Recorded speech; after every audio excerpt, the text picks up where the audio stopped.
Action tonight presented by Asphalt Racing Network. Of course, sponsored by Decals, Paint and Photoshop, and Young Hitter Collectibles for all your vintage and new Lionel racing needs. Visit us on Whatnot.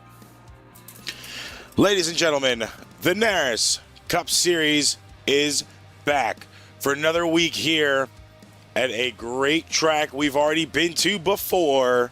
It's Bristol, baby. Nowhere else you want to be. Last time we came here was in the playoffs, where we saw a dominant performance from the 5 of J.J. Moore. Will he take that sweep again tonight? Will he find an unfortunate end to his night early on, or will we see a new winner here tonight? Of course, as always, my name is Tyler Jones on behalf of the Asphalt Racing Network, the owner of the whole show. And of course, I got my partner in crime, Kenny Schwartz, sitting up next to me for another night in a row. And Fate, appreciate it, because I just saw you subbed. Even though you're in the booth, man, I love it.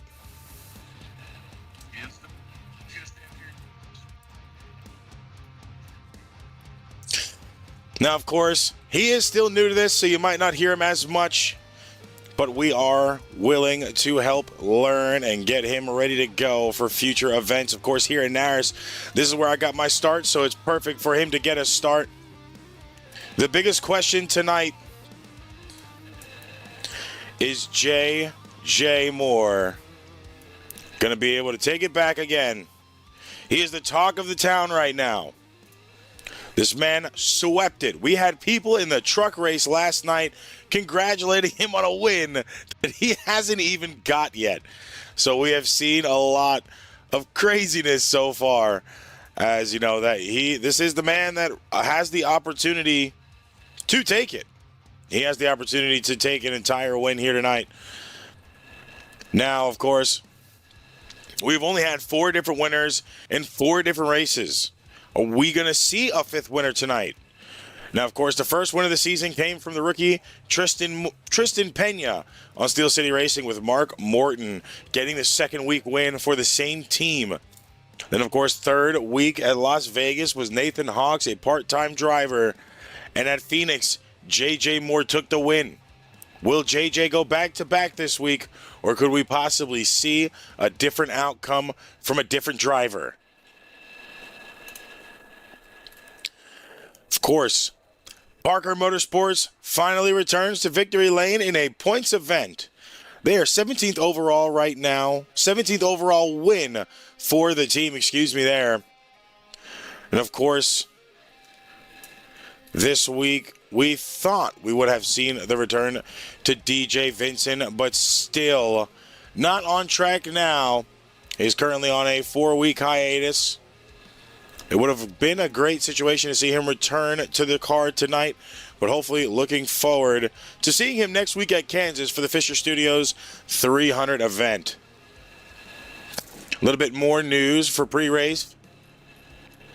Your Season 2 champion, the number 4 himself in the Ford, running for RVR, Corey Rainey, has officially taken over the points lead by 6 points over the 88 of Joshua Mason.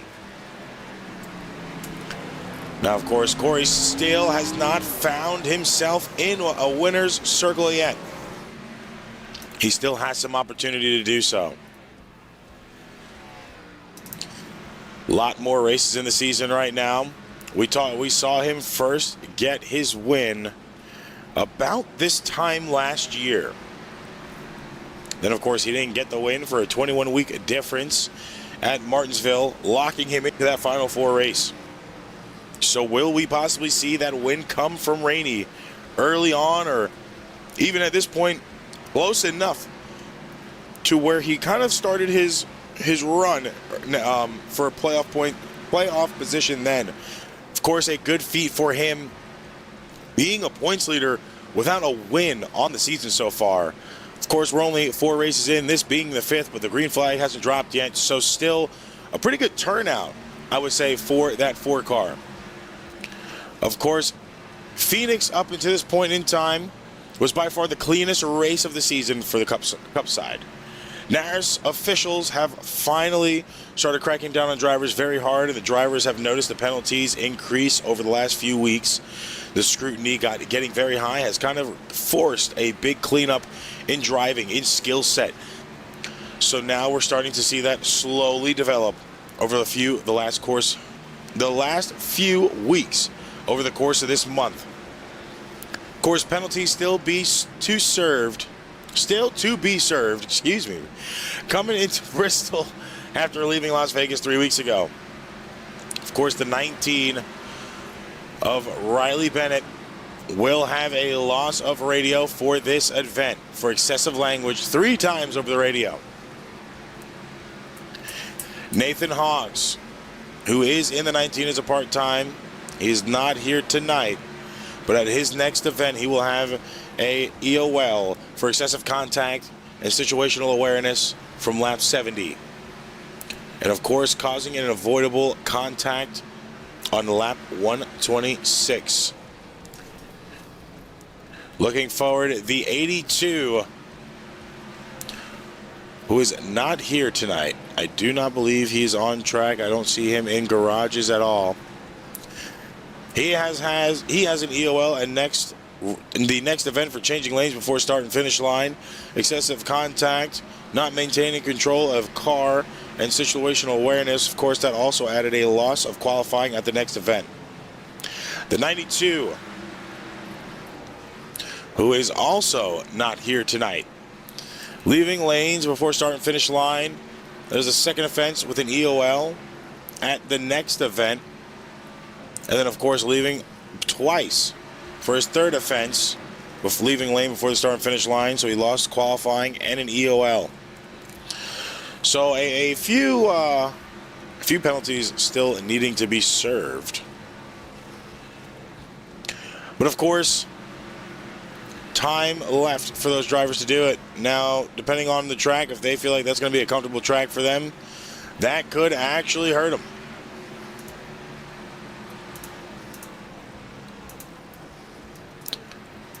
What is going on with my bar here?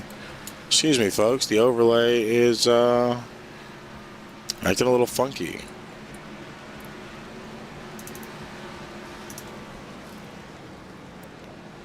Go ahead and reset that for you guys quick.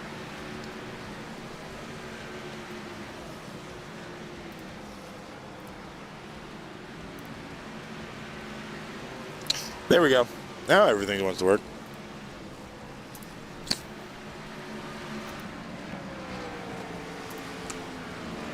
But of course, pretty long list here so far for penalties. Like we said, scrutiny getting very high. Of course, tonight we understand that it is Bristol. This is short track racing. Contact is going to happen. That is going to be unavoidable. We are not going to penalize anything, or we're not going to penalize anybody for something that they could not avoid. So keep that in mind tonight, as we're going to see a lot of wrecks. Most likely, hopefully not. Last year, this race was clean and green the entire way through. So hopefully looking for that again here tonight.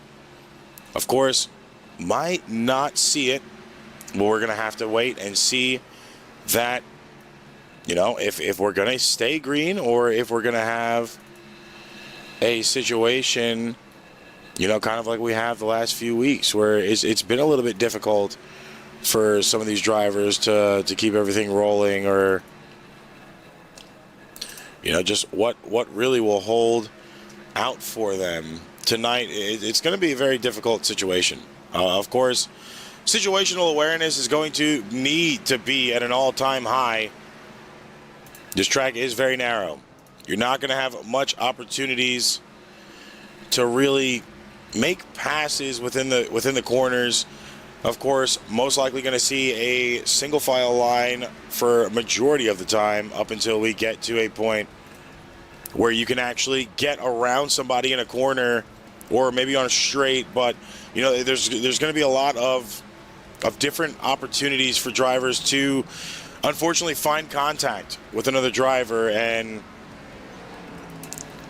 possibly put an end to somebody's night pretty early on. Partner, how are you feeling about the race? We are moments away from watching. About 4 minutes and 30 seconds left, I believe. Probably about 3 now, as the overlay for some reason right now is just trailing behind. Well, yeah, partner. We are just about 2 minutes and 50 seconds out until the start of the race here. And like you mentioned, you got to wonder how chaotic is it going to get here with such a small track and as tight as it is. Getting into it is pretty much inevitable at some point, and very few people come out of this track without a little bit of damage. I mean, if you can make it out of this race with even a 0x, that will be an immaculate situation. I don't know many people that can walk away after a Bristol race and say that they didn't have damage. So, of course, something to look forward to with a tough race here tonight. And like I said, situational awareness is going to be key. What is going on?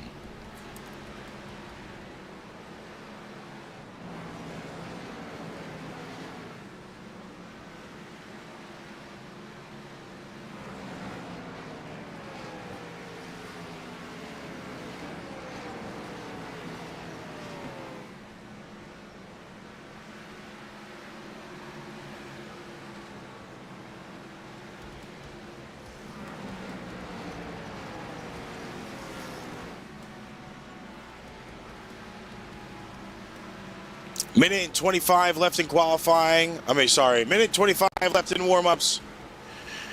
You're watching these guys get practice around each other on the track right now. Clean schemes we are seeing on the track here tonight.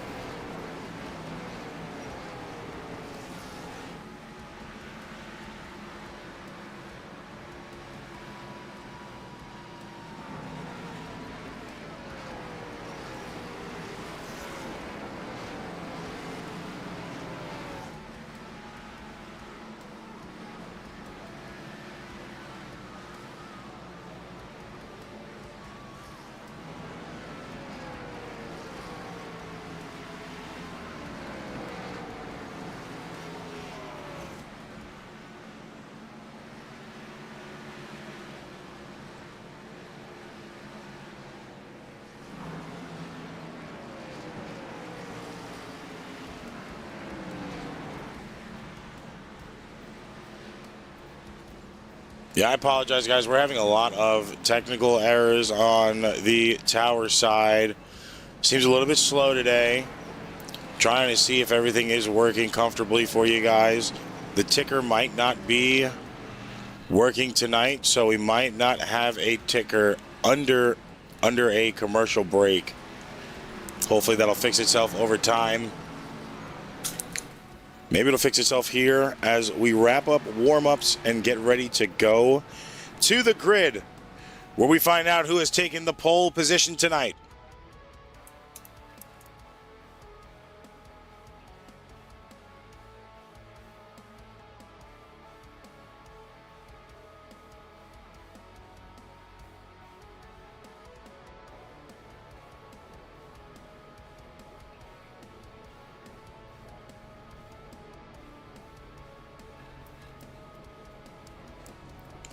All right, grid being shown on your screen now. Joseph Davis has claimed the pole position here today. J.J. Moore claiming second place. Charlie Bennett in third. Lucas Lewis in fourth. Stephen Hollingsworth rounding out your top five with Peter Hoppy in sixth. Oh, I rolled a little bit too far. Of course, in seventh, we have Mark Morton. Eighth place is going to be Tristan Pena. Ninth, Riley Bennett. And John Rotruck taking 10th place.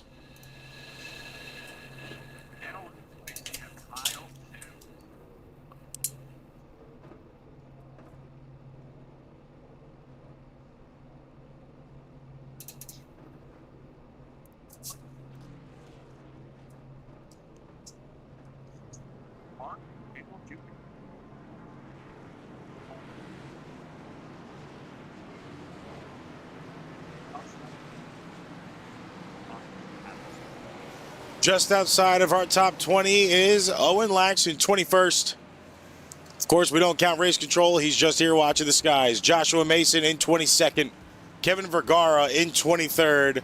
Wyatt Post in 24th. Stephen Hayes in 25th. Isaiah Fox not able to make it tonight, and Brandon Burkhart not on the field today. So we have a lot of drivers ready to go green here in a sunny Bristol race.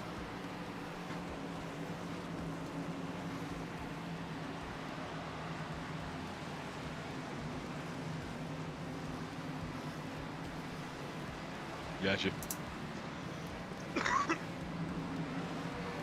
Drivers getting ready to go around now.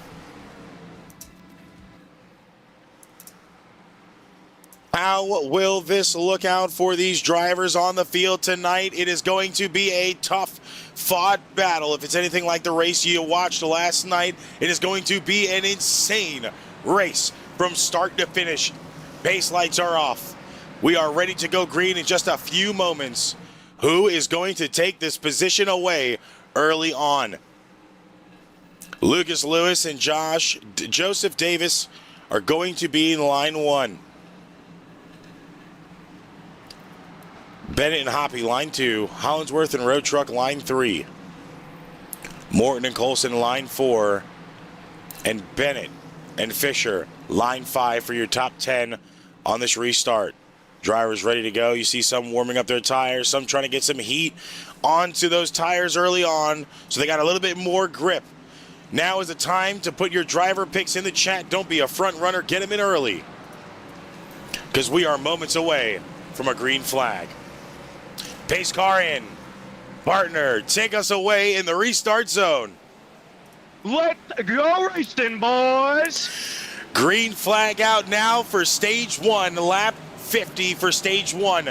The 24 of Lucas Lewis already out front of the 22 of Joseph Davis early on. He gets a good run on the outside of the line, and now he is in it to win it, trying to prove to everybody else that it is not just J.J. Moore's track. The 24 can also do it himself.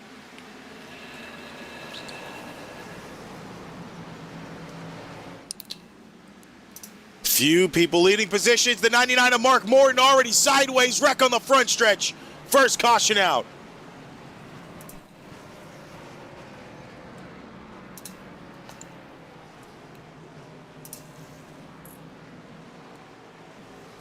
Seems Road Truck, Adams, Morton, and Josh Ryder all involved in that. Seems to start with that 99 of Morton, who is still sideways on the track, waiting for the traffic to go by so he can regain in the back of the field now. He's already in 25th position, already falling all the way to the back, and that is going to hurt some cars early on. No fast repairs here. So once a caution happens, you are sitting in the pits with that damage. Seems to be on the 99 and the 14 of John Road Truck here. Let's go ahead and play it. 14 comes up just a little bit too early in the corner. Morton not getting much damage until the 48 hits him, barrel rolls twice across the track. That could be the end for Morton pretty early on.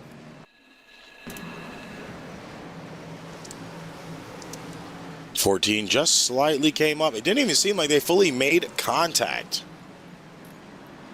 Now this could... I think they did. I think Mark Morton just lost the air when he got close to him. I don't think they did actually touch.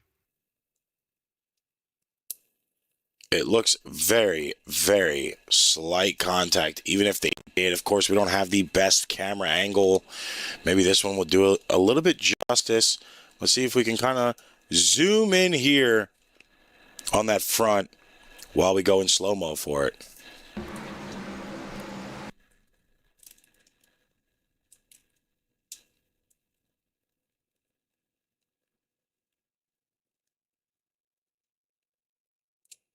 Very hard to see from this angle. It really doesn't look like they had contact. So, partner, since you are new, that is called a net code. This is a net code situation. Sometimes these drivers have a little bit of a bubble around their cars compared to what they have on track. So, unfortunately, what wouldn't have been contact is deemed as contact. So, it could have been a net code situation early on there for the 99 and the 14. Of course, Road Truck spinning out the 99, the 48 of Thomas Adams just had nowhere to go. That Jimmy Johnson Lowe's scheme right in the middle of the track, slammed nose first onto Morton, barrel rolling him early on. And then, of course, Josh Ryder also involved in the contact, the 32 in the back end. Actually, no, barely avoided the contact. Good job on the 32, self-spun on the apron. But I'd rather self-spin on the apron than burn up 7 minutes in pits, so. Morton is already out on the night. Green flag back out now for Lucas Lewis in the lead. Of course, single file restart because the caution happened within the first 10 laps. Now that that has happened, they have to go 10 more laps green for a caution not to come out.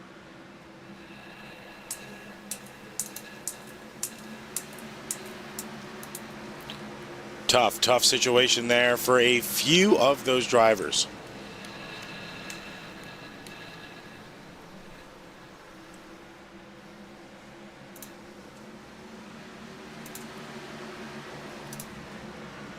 Now Lucas Lewis in the lead. Just in front is the 4 car of Corey Rainey, who is a lap down right now. Thomas Adams 2 laps down. Ryder still in pits. So now Rainey having to fight to not go another lap down, praying for the caution. He's the first one a lap down. He will get that lap back. But might I say, there it is. It looked like, I was about to say, it looks like the Kenneth Coulson lost it there. I actually was watching him as that happened, and he just lost it in the corner and spun himself out, but catching 2 more cars in that wreck. Kenneth Coulson, seems Kyle Sims was involved. Unfortunate for Josh Mason as he was involved as well. And it seems J.J. Moore was also involved in that wreck. Let's go ahead and take it back. Of course, it looks like he lost contact. He lost control early on. Exiting there to the front stretch, you see the car wiggle out. He saved it and then just fishtailed again. Coming around the corner, the 28 slams right into him. That is Kyle Sims. Mark Randall, the 00, running that WrestleMania scheme on the high side. 19, everybody dove down. And there's the 88 of Josh Mason right into the mix.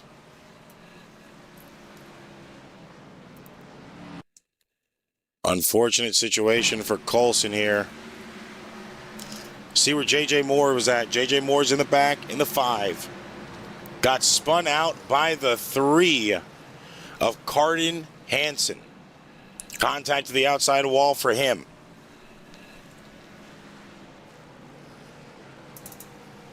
Then, of course, Kyle Sims also involved in that. You saw him go head on.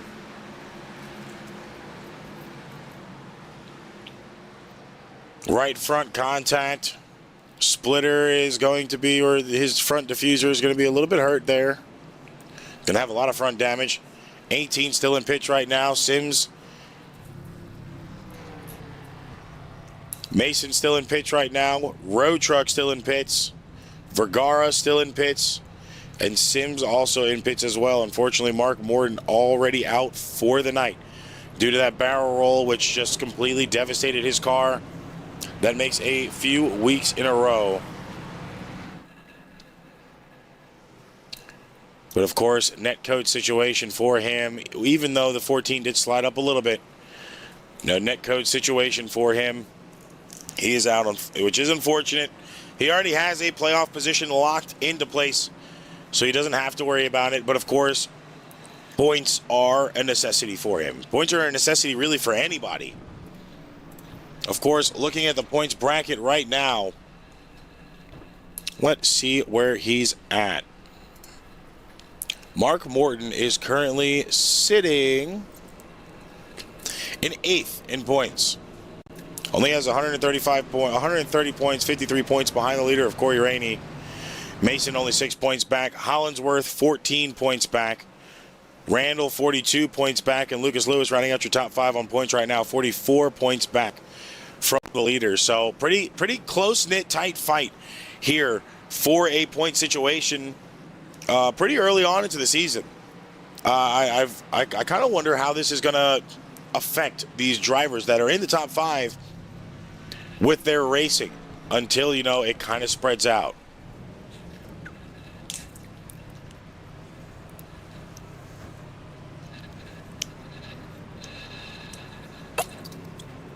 Of course, at the time of the caution, Lucas Lewis still your leader. Joseph Davis still sitting in second. Bennett in third where he qualified. Hollinsworth in fourth. Peter Hoppy in fifth. Fisher just outside in sixth. Single file restart. Green flag back out now for Lucas Lewis. Drivers praying for 10 laps green here so they can get a good run. Already hearing some wall scrapes in the back.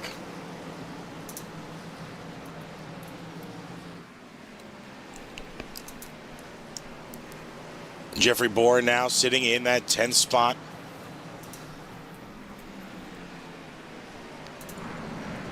Running our sponsor here at ARN's paint scheme, decals, paint, and photoshops. Clean scheme there for the 96. Has a little bit of Bobby Labonte inspiration there with the Green Lightning.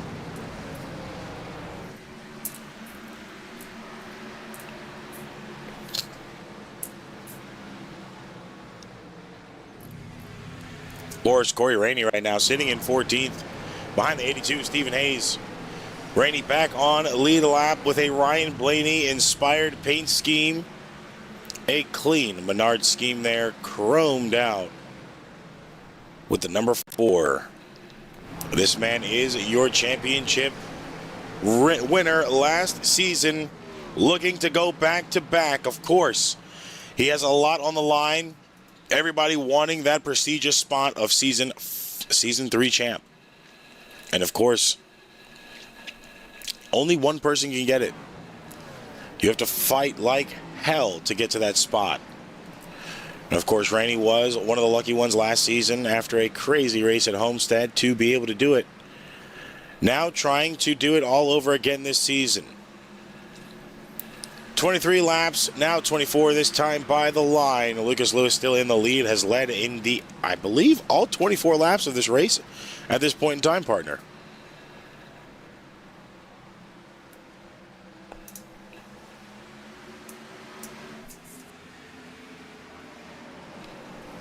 Yeah, I can't. Okay.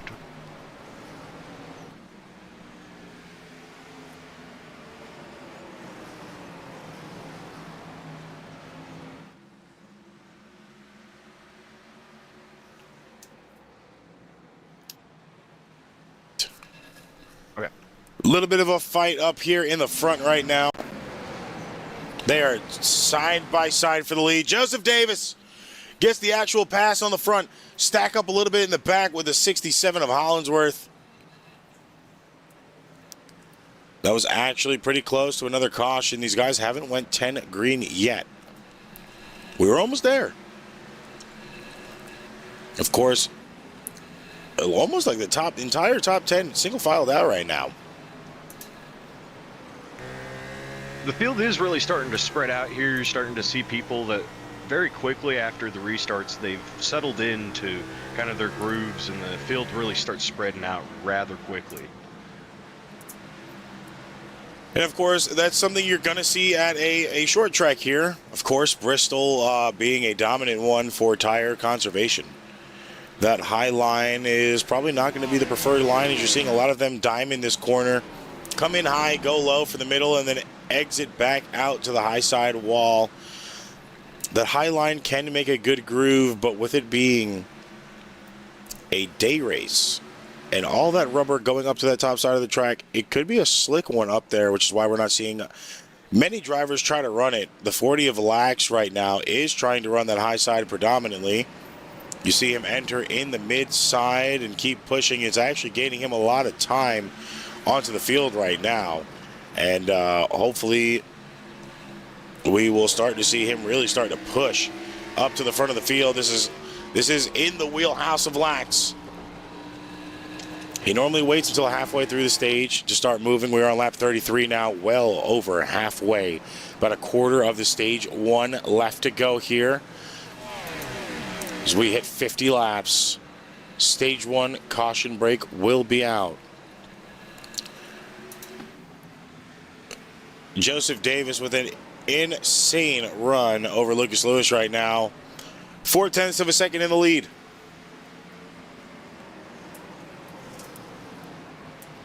And I don't think he's going to let Lucas take that lead back. What do you feel? How do you feel about that? I really do not feel like he is going to give that up to Lucas. But you also have Lax back here, and he is really making a storm towards that front right now. He started off in 21st and now is all the way up into 4th place, and it's looking like he really wants 3rd right now.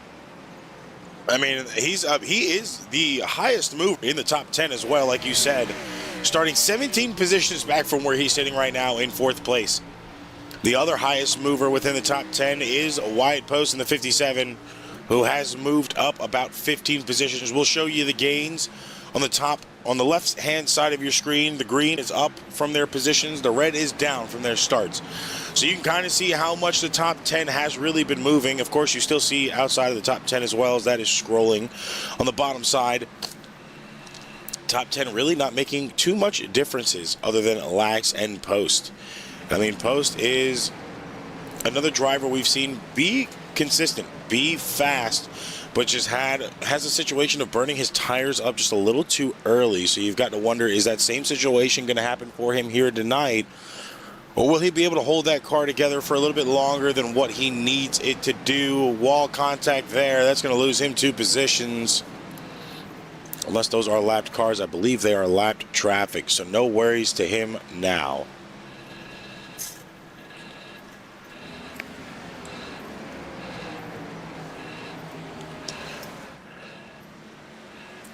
Now Pena, Morton, and Bourne are all for Steel City tonight. Aaron Wright not making the field. Of course, Pena making a really good move on the 67 there when it needs to. He will make that move when he needs to. Of course, he knows the competition of Lax. They're about the same level, I would say, when it comes to the field. Of course, you haven't seen many of these guys run the Cup cars yet. Is this your first run? Pena is a good driver. Some people call him a little bit too aggressive, but he knows how to put that bumper in a position when it needs to be. Of course, he is sitting in the top 3 right now, and of course, you don't just get there by luck. We've had a lot of racing here under green so far now after those first 2 cautions, so you have to chuck it up to a little bit of skill for him now. 90s, 67, Hollingsworth got loose there in the back end. That just costed him a few positions. He is now behind Lax, and Riley Bennett slowly getting up to a side-by-side for him now. Leader is well away from Lucas Lewis now. There's about a 6/10 second of a gap, almost 8 now, to him to Lucas Lewis. You see Lucas on the top side of your screen there. Now in camera view. There's 6 laps to go. It seems like our pole sitter might be able to take stage 1 for himself.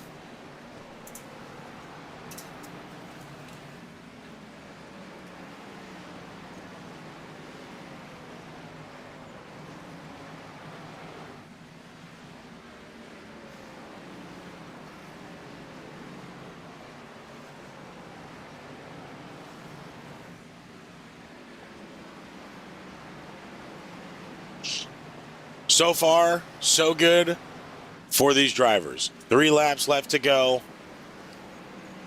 24 Lucas making a move on the 96. Jeffrey Bourne is a lap down. Everybody up to 13th, all laps down right now. Hayes, I believe, will be the one to get the lap back.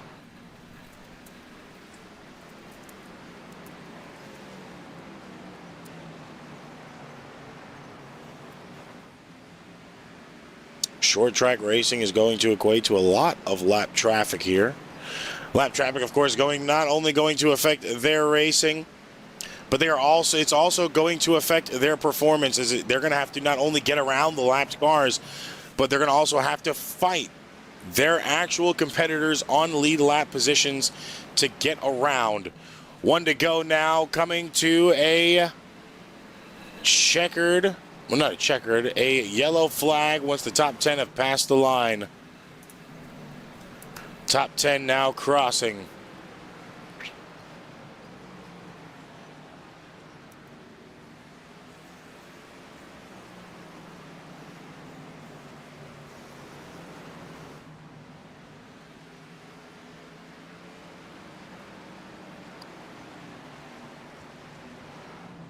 Unless they have messed up lap counts. Let me check real quick, make sure we didn't mess anything up on here.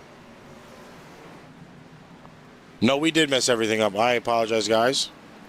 The lap counts are off. We're going to update that for you real quick. 75 laps for stage 1 and 2. And 100 for stage 3. So I do apologize about that. I had the wrong information set in forth, but hey, look, it's live broadcasting. It's not right if something doesn't go wrong. So 55 laps now out of 75. This is the correct count.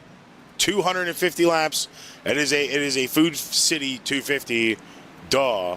So, well, you know, you think I would have noticed that on the tower, but it's kind of hard to keep up with everything.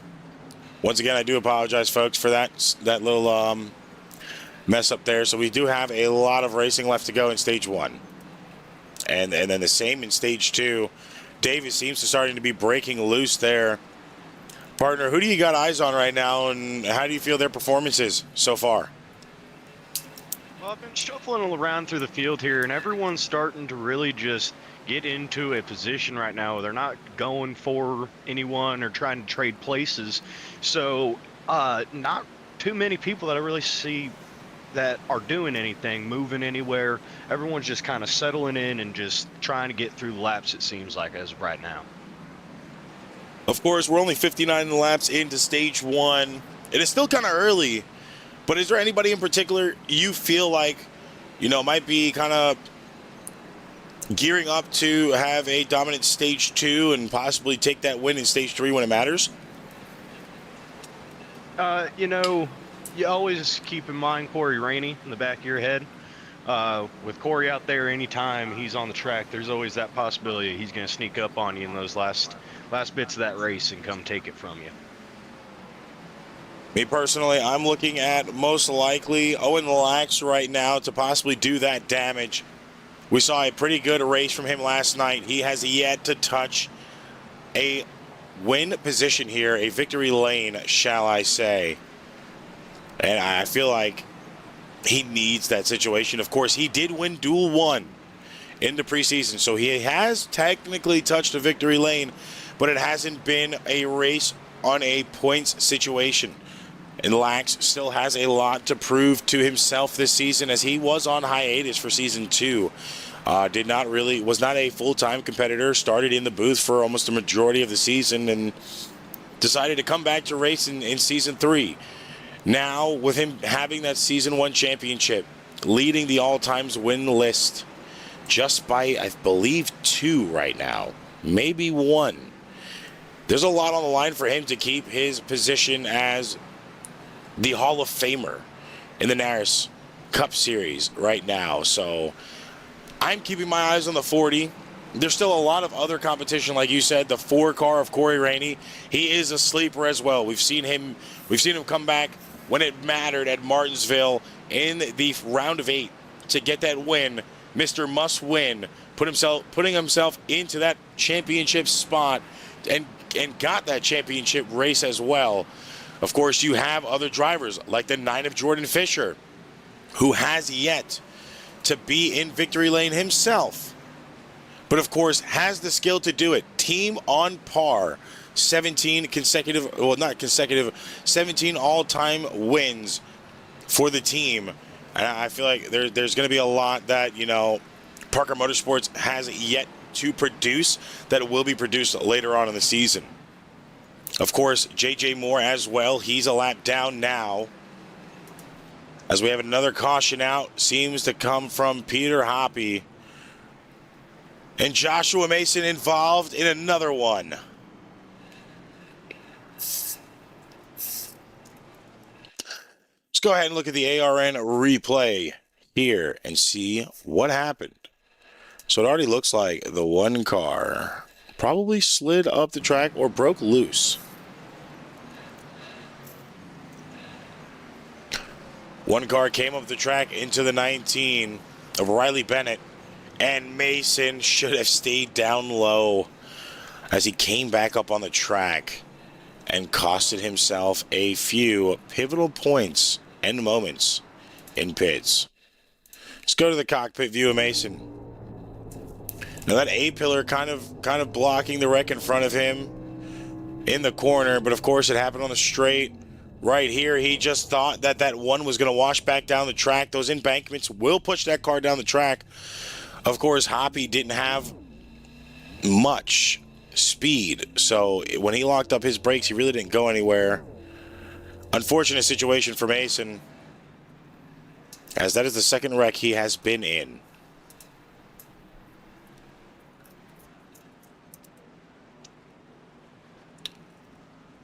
Of course, J.J. Moore, a lap down still, and Carroll should be getting his lap back this time by, as he's the first one to lap down in 10th place. Moore still held a lap down right now in 11th. And the last time we came to Bristol, J.J. Moore had a lights-out race leading from lap 1 all the way to 250. And I believe also scored a pole position that night as well. The entire race, and eventually scoring his first win as well. The thing is, can he have the same success here tonight? Unfortunately, right now, for himself, that entire dominant effect kind of out of the picture already, as he hasn't had an opportunity to lead laps, nor has he had an opportunity. The 24 just spun himself around in front of Corey Rainey there.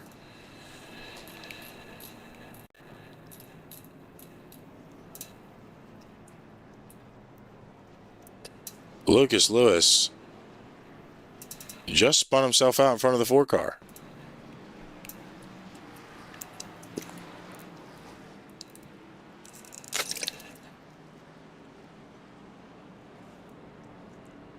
I don't know what move that was. That also costed the 9 of Fisher to slam into the back of another car, which pushed, I think that was Josh Ryder, which then hit the rear of the 24. So I don't understand that situation, as the 4 is probably trying to let somebody go past.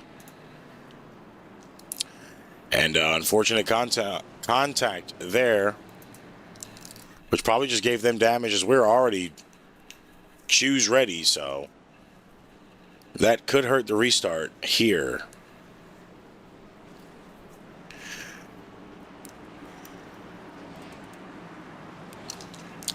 Lap 72 will be started this time by. Driver's about to finish lap 71. Joseph Davis in the lead for the green flag. Tristan Pena on the outside. Pena getting a good run to start off with. 3 laps to go. It is a green, white, yellow. 3 wide for the lead. Charlie Bennett just sneaks on by on the inside like they are standing still. Charlie Bennett trying to track down his first stage win of the year. Joseph and Pena did not pit. Bennett, Fisher, and Lax all pitted. Bennett with 1 to go. That was an insane situation. I don't think we were waiting for, partner, as Charlie Bennett is trying to go for a stage 1 win. And that also could be risky, as he's just taken a set of tires to do so. But now stage 1 being awarded to the 08 of Charlie Bennett.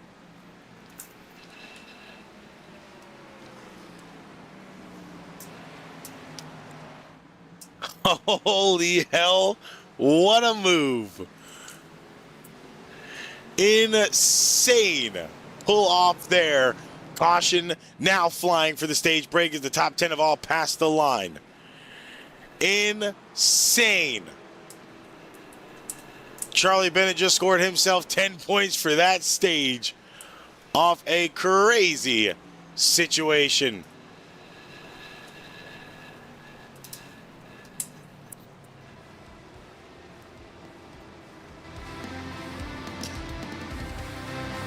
Stage 1 now officially done. We are going to hit a quick commercial break. Don't go anywhere. Go grab some snacks. Go to the bathroom real quick so you don't have to miss any of the action. And we will be back in just a few moments.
Got a great car, great team. Go execute. Time to turn the intensity up. Fight to the end, no matter what happens. Good day, be in victory lane. The after jets are waiting. Don't count out anybody. Who wants it the most? We are eyes on the leader now. What a victory this will be. Next flag is going to hit. Does he have enough? Let's go. A dominant performance. They're going to say no, baby. Let's go. You gotta earn this thing. It is all on the table.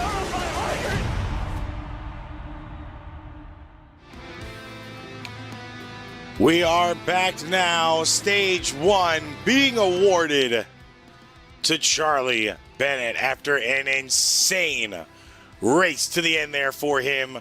Fresh set of tires. Claims stage 1 for himself. Now trying to go back to back, doing it all over again. Will he have the opportunity to get it done now?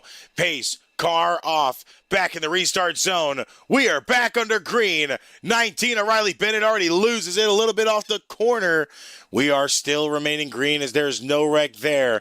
He is going to go down to 7th place now. Corey Rainey back on lead lap in 6th. Only 9 cars on lead lap at the point in time. Stephen Hayes in 10th. J.J. Moore getting the lap back in 9th. Charlie Bennett trying to make it happen here tonight in the lead at this point in time. And he's doing a fantastic job to keep it pushing under green flag conditions.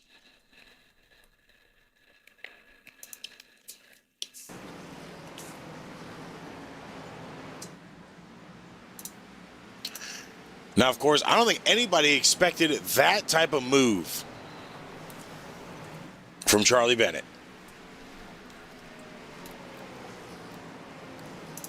Currently sitting in first. He started in 3rd, so it's not too far away from where he qualified. Seems to be a pretty clean track for him here. Comfortable and good to go. Caution out in the back of the field seems to be Wyatt Post around in 9th place. Possible solo spin from Wyatt, so let's go ahead and see exactly what happened for him here.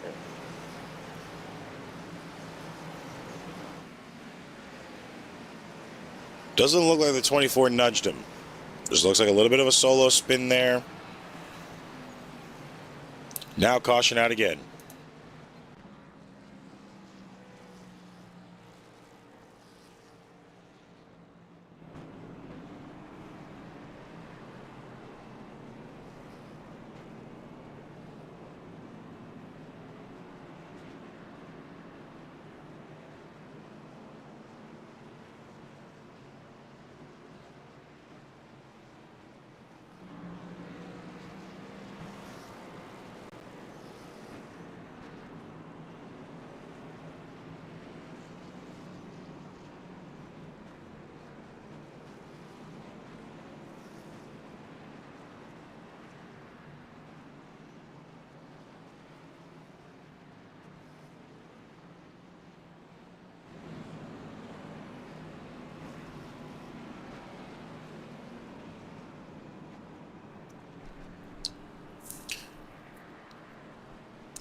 Seems to be a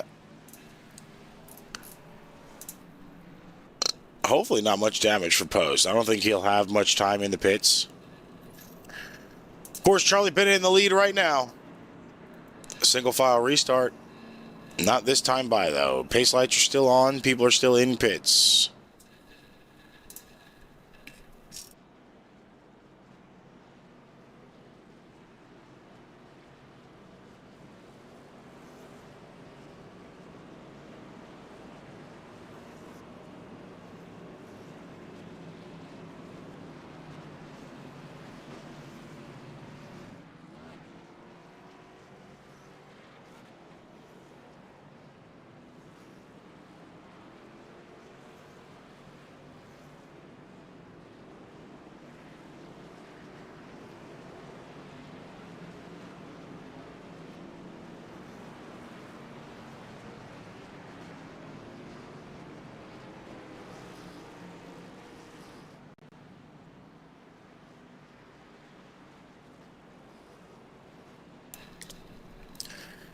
So it seems like there's a little bit of trouble around the field.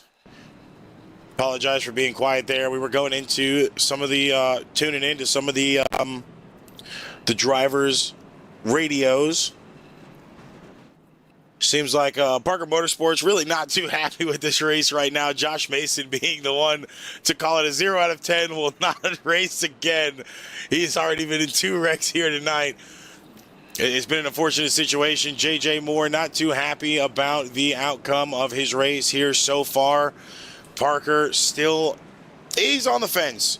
He's not, of course, as a team owner, not comfortable with what's going on for his team, but sitting in 4th place right now, so he still has a lot to be happy about as he is still really in this race right now. Same with the 5 of J.J. Moore. He's back on lead lap in 8th place right now, but of course, not what he wanted to have happen here. He still has stage 2 and stage 3 to really wrap it all back up and hone it back in for himself. Green flag back out on the field now for Charlie Bennett in the lead. Hopefully we keep it green here for 10 laps. They can get some side-by-side racing. We're going to jump into a few other booths, a few other radios. So if you don't hear us, we're trying to talk to some drivers and get some feedback relay for you guys on the field. Partner, I know you're still here. You went down to the concessions and got yourself something to eat. If you see me pop out of here, or you see me just, in my headset, we're talking to some drivers. They are 3 wide for the lead right now. Holy hell. 50 of Tristan Pena backed out of that one pretty quick. It is side-by-side racing for Bennett and Davis right now. We're going to let these guys worry about their race. We'll pop in on cautions only and get some updates from the drivers themselves. Partner, how are you feeling about this race now that we are 20 laps in to stage 2? Well, at this point, you're starting to see the field run laps down, and up to this point, all the way back to 10th place is 1 lap down. So you're going to start seeing who has the actual chance to come out and win this all when the time comes down to it. Now, of course, a lot of drivers out. Olsen, Hansen, Adams, Vergara, Morton, Burkhart, and Fox did not touch the track tonight. So that's almost already 8 names out of the night. The 67 of Stephen Hollinsworth is out. The 65 of Peter Hoppy already out for the night. Sims, 21 laps down. Mason, 19 laps down. Road Truck, 6 laps down. I mean, there's a lot of guys that are kind of already down and out for the race here tonight. At that position of being 5+ laps down, I mean, 11th place is 2 laps down. Lewis in 13th is 3. So, I mean, Wyatt Post still in pitch right now. I mean, if you're more than 2 laps down, how do you, if this was you, what would you kind of do for the rest of your race if you were still able to race with a damaged car? Well, at this point, especially if I'm just a lap down, I'm going to try and settle in and just keep a consistent pace and keep everyone, including the leader, from passing me. So that way I can just hold into that one position. Hope that later on a lucky dog from a caution comes around and allows me to get that lap back and compete again. Now, see, that's also a tough situation as well, though, because sometimes these leaders do not like that. They don't like being held up, as it gives their competition behind them time to catch that bumper, and possibly a run to pass. We saw it. If you guys follow us on Twitch, you saw it on Wednesday with Right Time, or Thursday with the Right Time Truck Series. David Callahan being held up by lap traffic. Callahan was not a fan of that in his post-race interview after the win, and some of the race control also not happy with that. So you've got to think, how long can you really hold somebody up before it gets a little bit too egregious and they take matters into their own hands, whether they get a penalty or not? I mean, if you make that move as a leader, you kind of know what you're possibly looking at if you make an outcome that kind of results in a wreck.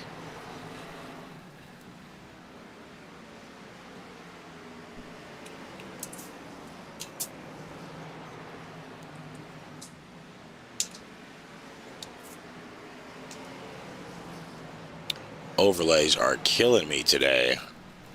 Apologize about the tower, guys. Once again, it has just went kablooey.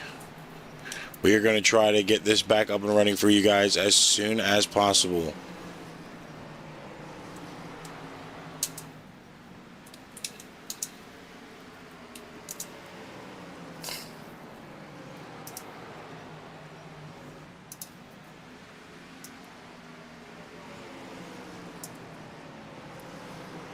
Of course, Tristan Pena in the lead right now. You saw him go side by side with Davis to get that lead. Rear end broke loose just a little bit there. He was able to recover it and maintain it. But of course, now he's able to catch back up.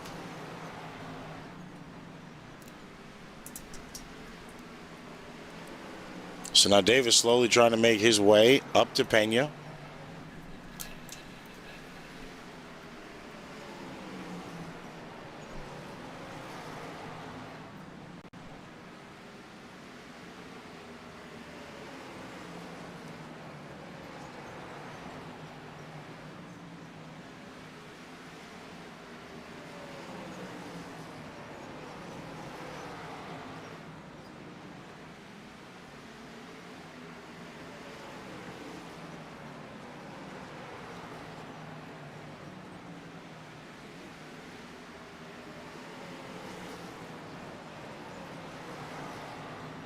Pena's still doing pretty good here early on.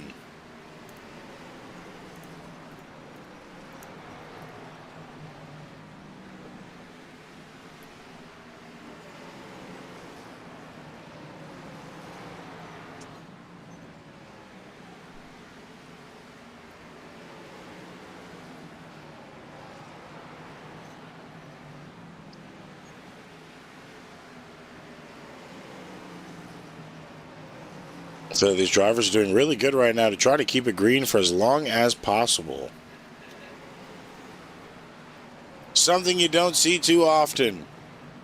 Man, I would hate to have to close this down and lose all of these stats right now.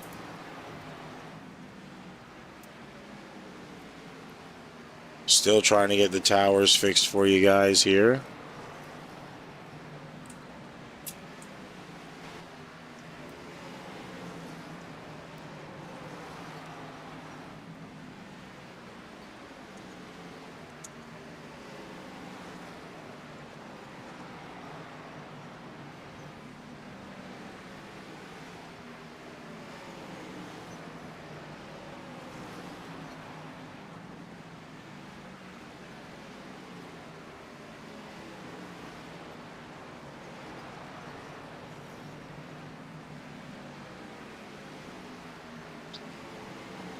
Yeah, unfortunately, we're going to have to close out our programs and try to restart them now. Hopefully this will clear up a little bit of the situation. So any cautions that pop up will be a little bit off. Laps led will now be off because it won't have the correct count. So we do apologize about that inconvenience, folks. It's going to be a little bit hard to follow the outcomes now. Excuse me there. of who has had much, but of course the timing. Their positions will all be accurate.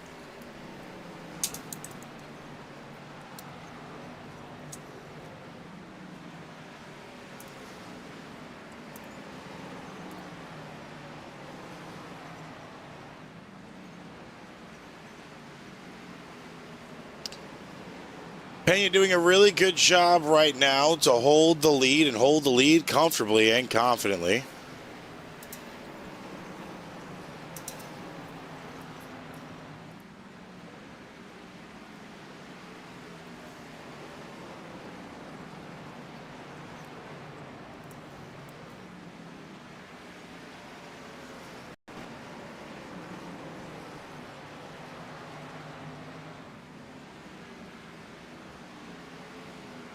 J.J. Moore has now officially made his way within the top 5, sitting in second. It looks like it's Moore's time to try to start running some laps up into the front of the field. And now he does so.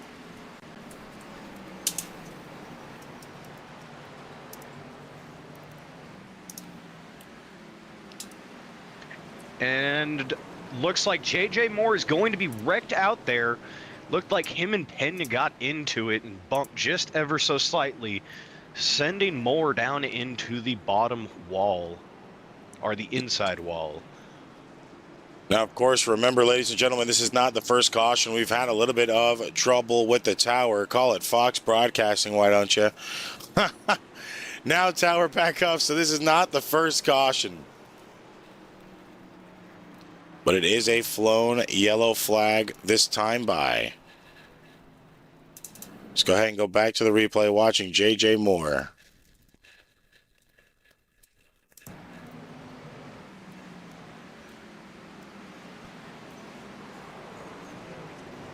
Yeah, Pena came down. Riley Bennett and Owen Lax both made contact with the 5 car. Now a second caution is out.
All right, we're sorry about that silence there. Partner couldn't even take over because I wasn't in the booth with him.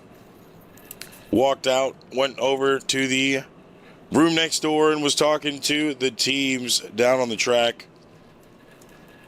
It is not looking too happy out there. It's not looking too happy down there, I can tell you that right now, partner. Yeah, and that wreck really did seem very avoidable. It's kind of interesting why you would make the move that Pena did make there, but we can only speculate. Green flag's out We're now back green here. for Davis in the 22. So actually, what happened during that wreck over the radios, as we have access to jump onto radios and listen here and there, over the radio, the 96 was told to drop down and block the 5 from his teammate of the 50 in the lead. And of course, the 5 tried to make that move to get away from the 96, otherwise he'd have plowed right through him. And unfortunately, that was Tristan's entry point into the corner. So with Tristan coming down to Apex's line, thinking that, you know, JJ wasn't going to make that move, JJ came up right into him, and it caused that wreck. So that's exactly what happened.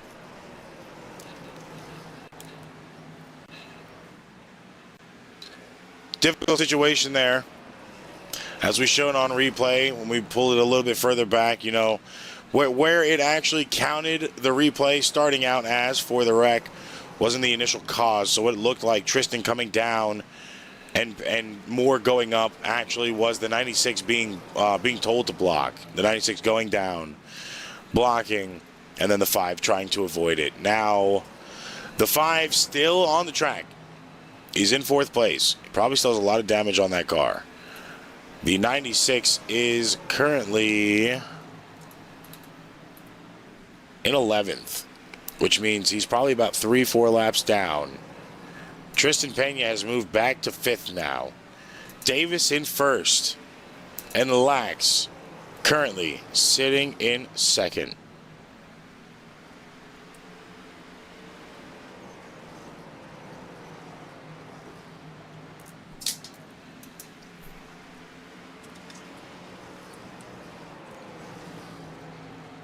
$12 more laps to go in stage 2.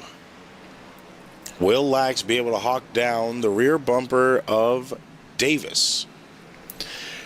Give the stage 2 win. Will we see a caution and then have an 08 situation of Charlie Bennett just reappearing out of thin air to take another stage? Or will it go to Davis here? Qualified in a pole position. Hasn't really led much. Can't show you an accurate lap count. I can show you a lap count from when we've had to restart everything. He has led 17 laps. Pena has only led 3 laps since we've had a restart. So, Davis right now looking a little bit stronger since we had to restart some of our overlays here. Our towers and tickers and driver stats. I can tell you one thing that we haven't shown tonight, that being the weather. 75 degrees here in Bristol, 4-mile-per-hour winds and only 18% humidity, so not too bad. Not too shabby, shall I say. There's a lot of lap traffic in front of the 22, and here it goes. The 14, the 28, and the 24. All a lap down. Lax now taking that time down. 24 into the wall. And the 40 just got spun. Sorry, partner. I know you're probably trying to call that out. Go for it, partner. And it really sucks for Lax, as he was really getting that run back going as Davis was coming up to some of the lap traffic there. Davis had a big run just before this caution flew out and lost all of it practically the moment that he got within that lap traffic. Lax had great opportunity if he was able to stay in it to end up taking back first. See, and at that point too, it started getting a little squirrely for some of the lap cars in front. It seemed like Davis. I mean, Owen Lax was literally at the bumper of Davis almost by the time that caution came out. He got spun by the 28 of Sims. Again, another netcode situation, as he was already spinning with no contact on that car. There's the initial spin, zero contact on the car. So you got to wonder, was that actual contact, or was that Lax thinking he was fully clear from the 28? But it has to be network situation due to the fact that he was well into spinning before any contact got made. Now, of course, that's going to let Davis still have this lead. Bennett now moves up to second, and Moore moves up to third. Pena's in fourth, with Fisher rounding out your top five, and Lax in fifth right now. You got to wonder how many people are about to go down to pits, because we are well under about 10 to go for the stage now. So you've got to wonder who's actually going to be taking tires early on here, trying to make a good run towards the end.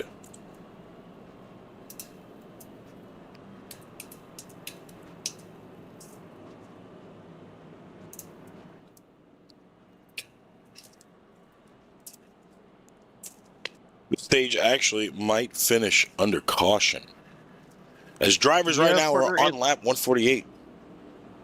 Yeah, it looks like they are on 148, and race control has extended, so it looks like we are going to run this all the way through the break, the stage break. Well, with that being the case, Davis is going to take stage 2. Charlie Bennett in second, JJ Moore in third, Pena in fourth, Fisher in fifth, Lax in sixth, Brendan Carroll in seventh, Corey Rainey in eighth, and Lucas Lewis a lap down, going to be 2 laps down, getting one of his laps back now after the caution break in ninth. Now in ninth, with Josh Ryder finishing in 10th. So they will get those points there for the drivers. Of course, a lot more racing to go in stage 3, as we now have 100 laps to complete before we crown a winner here at Bristol. We're going to take a quick commercial break, and we'll be back with the start of stage 3 in just a few minutes. Don't go nowhere. More NARAS Cup Series action in just a few minutes.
Good day, being Victory Lane.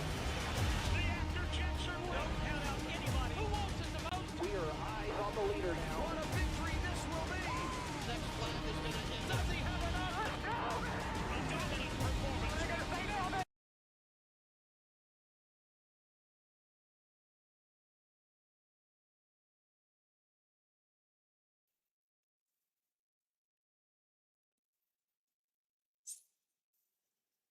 Drivers getting ready to go back green here for stage 3. Davis taking the stage 2 finish under caution. Tristan Pena going to be starting on the outside. Charlie Bennett back in 3rd. Lax in 4th. Fisher in 5th.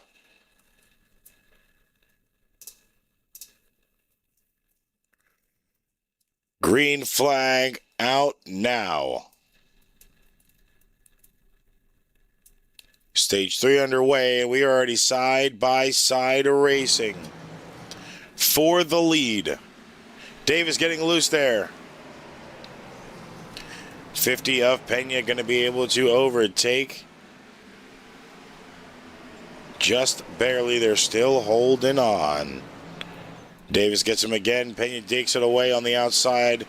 Not able to pull away. Officially trying to make Davis uncomfortable on that low side. Now he gets in front. Good pass for the 50 there, as now he claims first.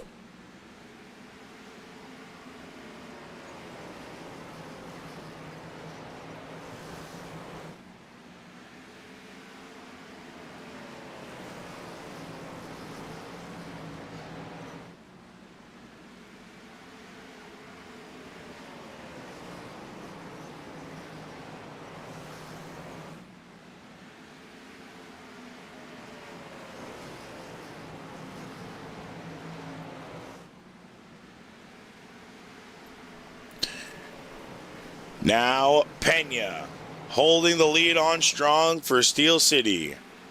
He hasn't touched victory lane since the Daytona 500. He's came close, but he hasn't had an opportunity to win since the Daytona 500, putting a rookie team and a rookie driver in a podium finish.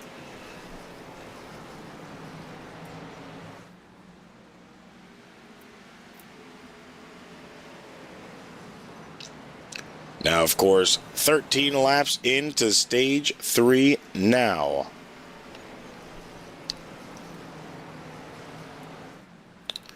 I would say we seem to be doing good, but it's Bristol and anything could happen.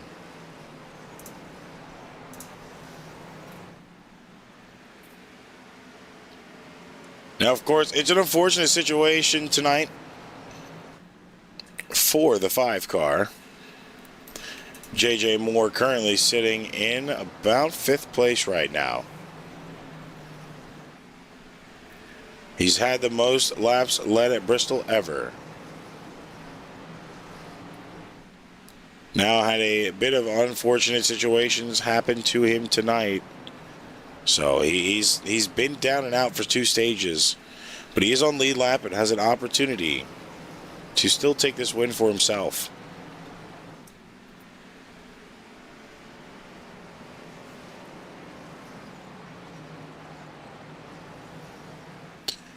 And of course, like we said earlier during the race, a lot of penalties being awarded out tonight.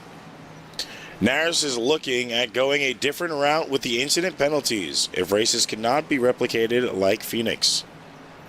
Phoenix was the cleanest race of the season. Of course, we have seen a few wrecks here tonight, but overall for the rest of this race, can the improvement step up for the rest of the night?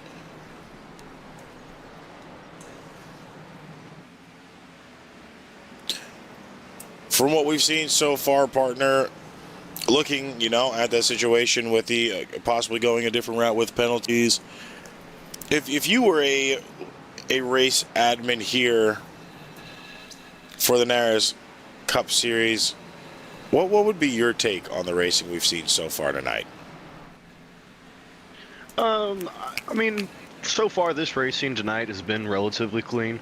A few of the network issues, but It doesn't seem like anything has been too intentional in that they have been pulling off great green flag runs so far in this race.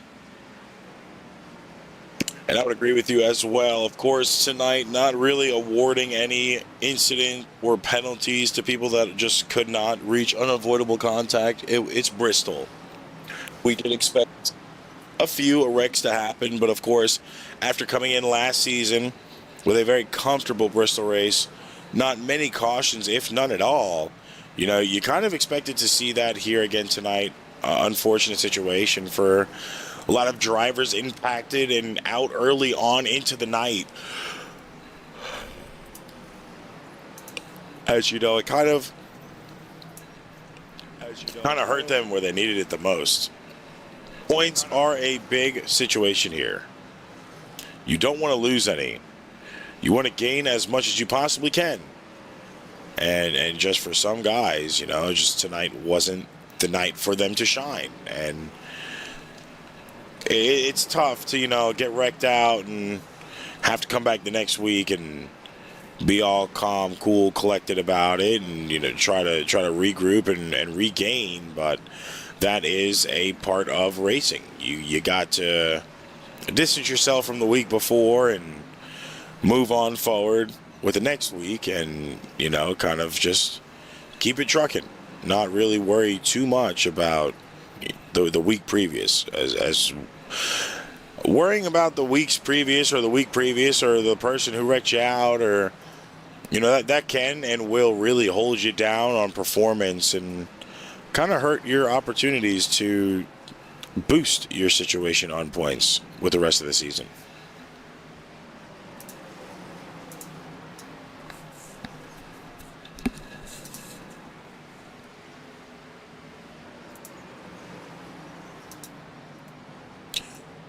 Of course, right now, we are following the 9.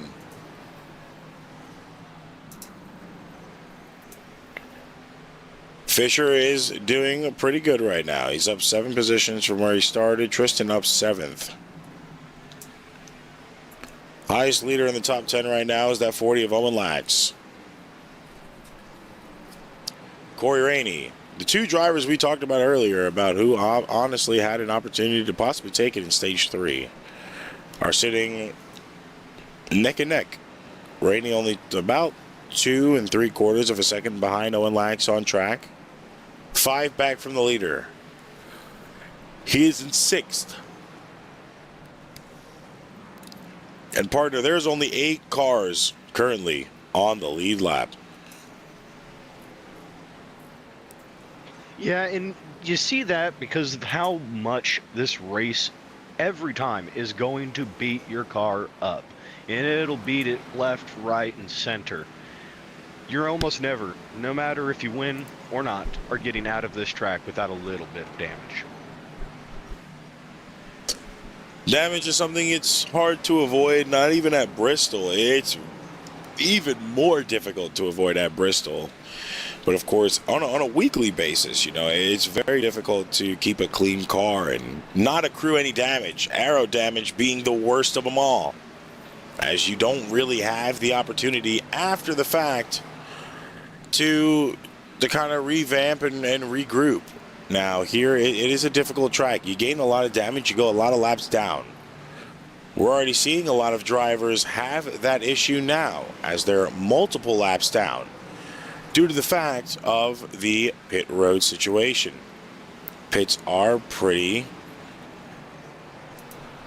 small here. Of course, the entire field is small, so once you go 1 lap down, it's kind of inevitable to go 2. And if you have 5 minutes of damage, you're going multiple laps down before you even get finished with the race. So, just a tough situation for the drivers to have to face themselves here tonight. Just a tough situation for the drivers to have to face themselves here tonight. Just a tough situation for the drivers to have to face themselves here tonight.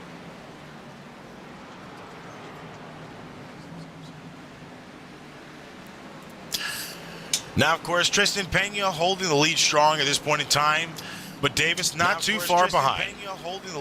Davis has qualified in a pole position He has what it takes to take this win away from Pena. The biggest question is, will he be able to do it, partner?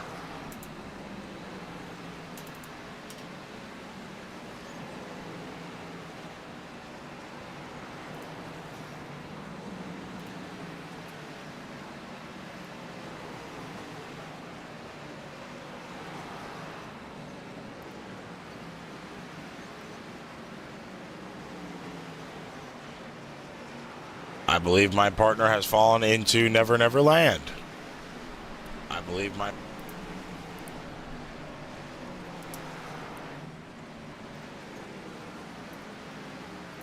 Sorry about that, partner. Had a issue with my headset there.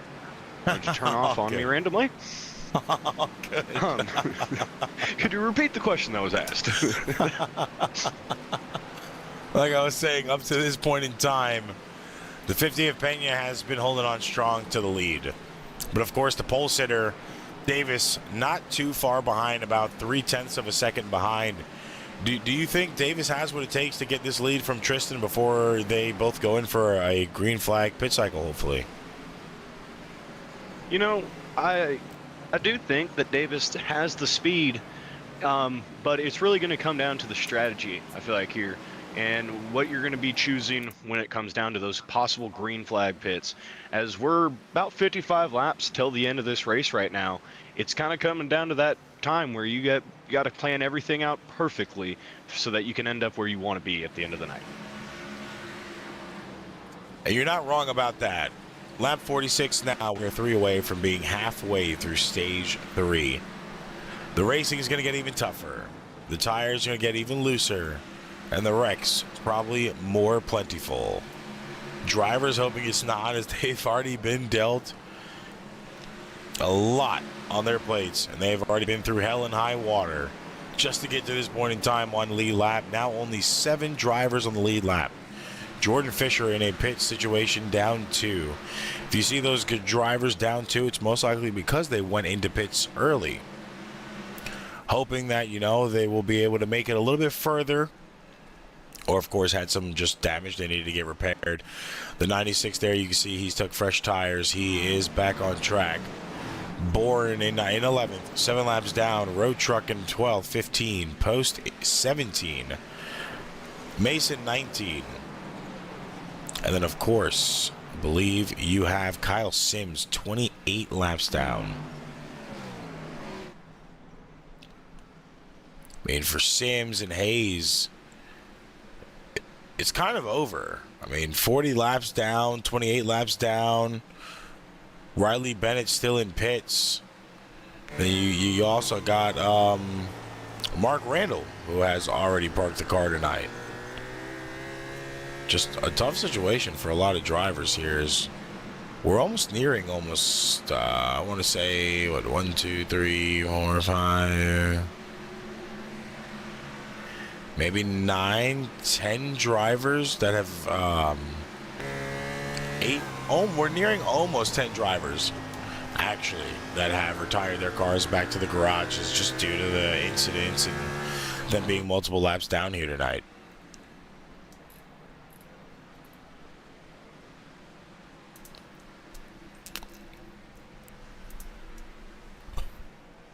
Now, Pena's still holding on. He's still in the lead right now. Davis is in second.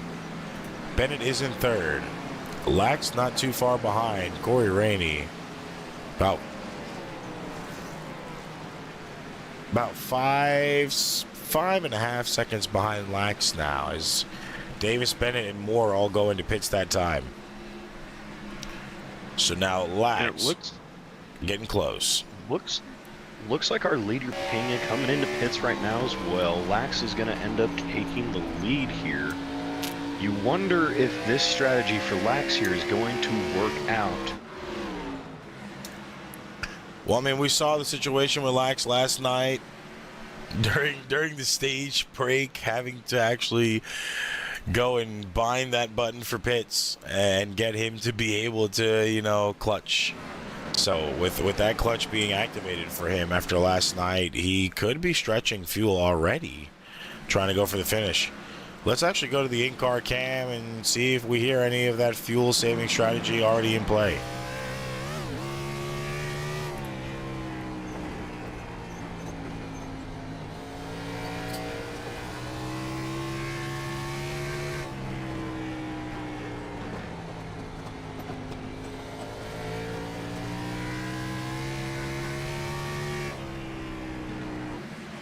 So no clutching from Lax right now. He is full throttle.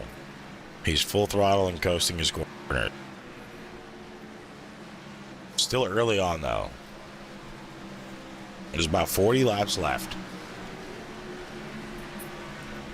There's still a lot of racing to get done here, so I don't feel like he's going to be clutching this early, but you never know. You might clutch it out a little bit here and there since you have the lead now. You know, a lot of drivers are a lap down, then get back into gas for another, good majority of a stint. So, I mean, everybody's strategy is different. Lax right now, not worrying about that. He's full throttle. Will that change over the course of time? Yeah, most likely. But as of right now, he's just sticking to full throttle, coasting his corners, and trying to make his gas run work.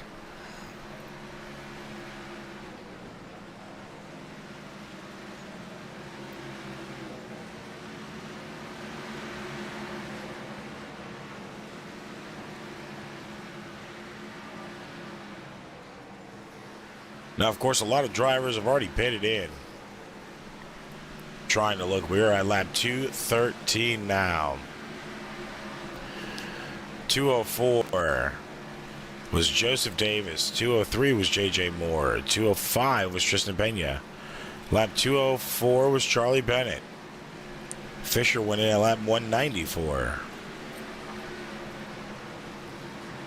Then you had Josh Mason go in at lap 188.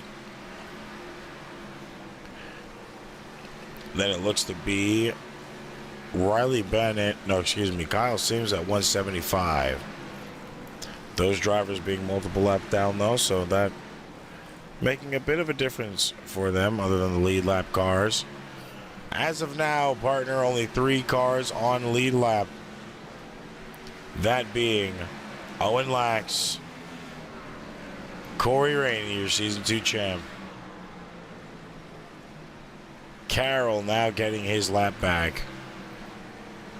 And J.J. Moore.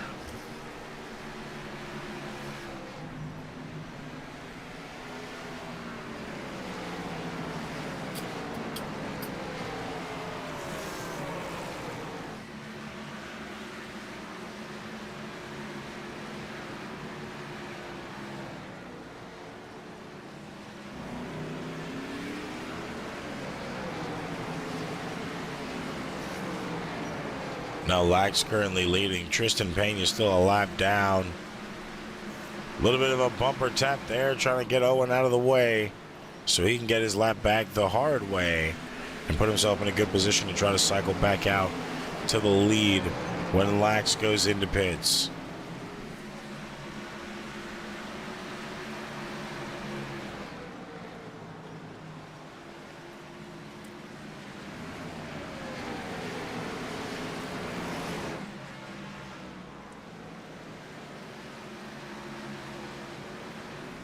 Corey Rainey is second by himself around his lapped cars. By himself around lapped cars and lead lapped cars.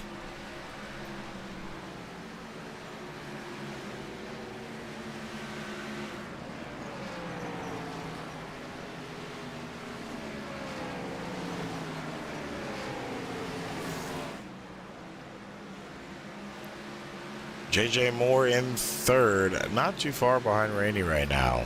He has the 22 of Joseph Davis with him.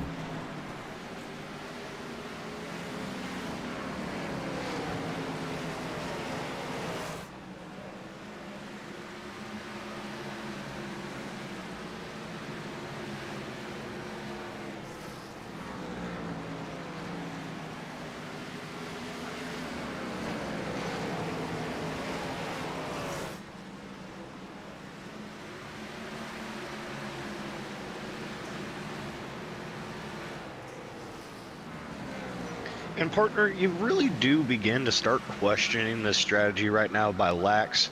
Every driver that has pitted as a caution comes out, I believe that would possibly be a commentator curse. But you question why he was staying out for so long and continuing to lose so much time, giving back a lot of the laps to these drivers and giving them back a lot of position.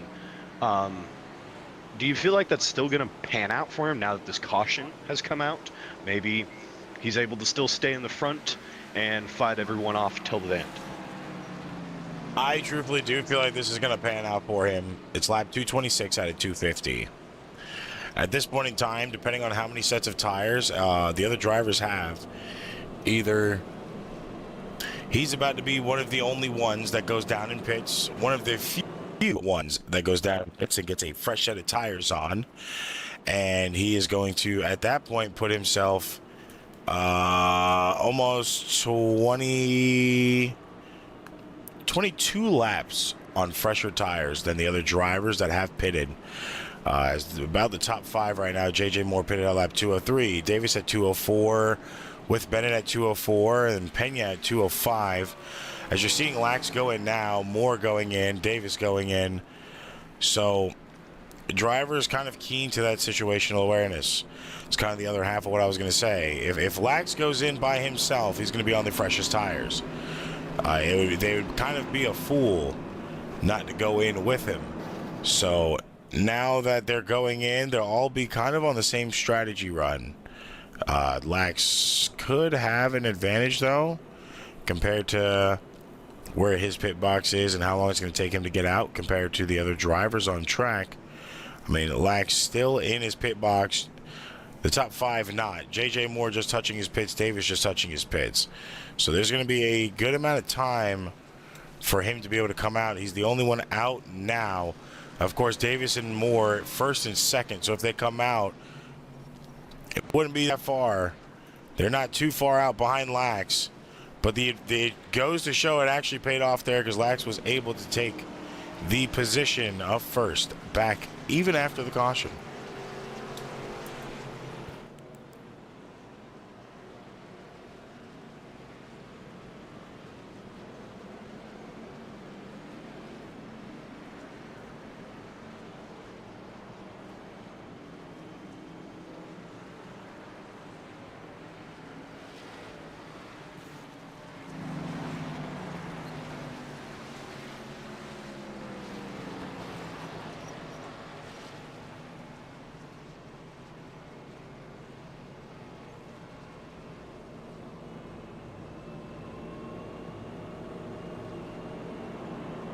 So now after that caution, the 40 Lax is still going to hold first place. JJ Moore going to take second, Davis in third, Bennett in fourth, and Pena rounding out your top 5. Now, partner, it's going to be a little close for comfort here on this restart. We know Moore has had a horrible race up to this point in time. His words, not mine. It's gonna be pretty tight. Davis qualifying in first, only taking stage 2, losing stage 1 to Charlie Bennett on the freshest tires. Now has an opportunity to kind of redeem himself here tonight. How do you feel like this restart is going to go for these drivers in the top 5? Well, I really feel like it's going to come down for all these guys of where they're going to pick on this shoes cone, and their positioning going into this restart is going to matter a lot, because going into this, we got about 20 laps going in, and their times are going to matter a lot. With Lax here, one of the fastest times he's ran today at the track was a 15.3. He needs to have consistency in fast laps just like that to continue to hold out in the front. And if he cannot replicate that, he may end up falling back and losing his place. The fastest times within the top 5 really differ a lot, too. Lax hitting a 15.3, Pena having the fastest within that top 5 at a 15.16. So it's going to be a pretty interesting race here for the end of this stage. Green flag back out now for Lax. you've got to wonder, how long is that 50 going to enjoy sitting in that position, or is he going to go for blood? The 5 of Moore already slingshotting himself around everybody, putting himself in the lead now. Lax moving to second. He's going to have to dial it back in and kind of go for blood now himself on the 5, as J.J. Moore is already trying to pull away with the lead. Joseph Davis in third right now. Kind of calm and steady, trying to make moves, but needs to reel it back into the top 2 before he can do that. Charlie Bennett, the 08, now in fourth, slowing down the pace of the 50 there, really putting him off speed from the leaders. And, of course, Tristan Pena rounding out the top 5 right now. Jordan Fisher not too far behind the 50 of Pena. But, of course, Brandon Carroll in 7th. Last car on lead lap. They're all kind of grouped together. But the man that has the golden ticket right now with 14 more laps to go is the 5 of J.J. Moore, the man who has been screwed over almost the entirety of this race.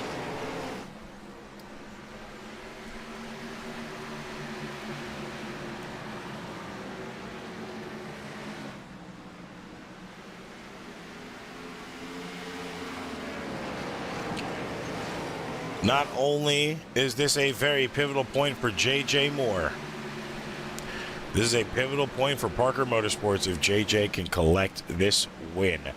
This would mean his driver went back-to-back in Bristol appearances. Last time we saw Bristol was in the playoffs, where he dominated the entirety of the race. Then would be back here again tonight. But of course, next week, Kansas. Looking ahead to Kansas, a track where Parker Motorsports puts a lot of pride and time into. Last time we went there, Fisher looked to be all but losing that race. Of course, he's looking to turn it around next weekend and eventually score his first win of the 2026 Cup season. But as of right now, it seems like his driver might be going back-to-back. He did win the last race on the 28th of March at the Desert Dash 220 at Phoenix. Now looking to do it again here tonight. 9 more laps to go. Lax only 0.4 of a second back. And partner, I think it's getting a little too close to call for second place. But JJ is really running away with it. And I believe he has this win in the bag as long as another caution doesn't come out. Yeah, JJ is running very consistent fast laps here right now, with his last lap being a 15.582. Everyone else behind him is running almost a couple, or about a tenth or so slower. He is just really kind of blowing it out right now. Though he started to slow down just a little bit over these past couple laps. Maybe he's trying to just settle in a little bit to keep those tires from getting worn up too much.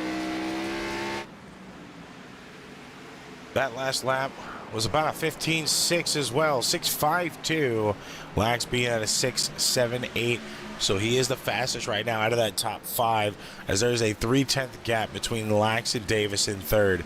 So now looking forward, it is really the race to watch here for JJ. The comeback story of the year so far, as this man was dealt the worst hand to start off this race. Now in the lead. 0.5 of a second back is Lax. 3 more laps to go now. He just crossed the line to start that.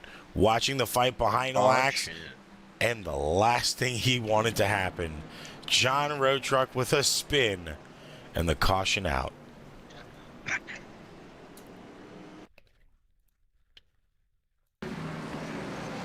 Looking here, Road Truck just looked to break loose. Ended up taking the 57 Wyatt Post. An unfortunate situation, as now we have another caution on track. JJ Moore in the lead, and I don't think they're going to go ahead and pit. I think all drivers are going to stay out this time.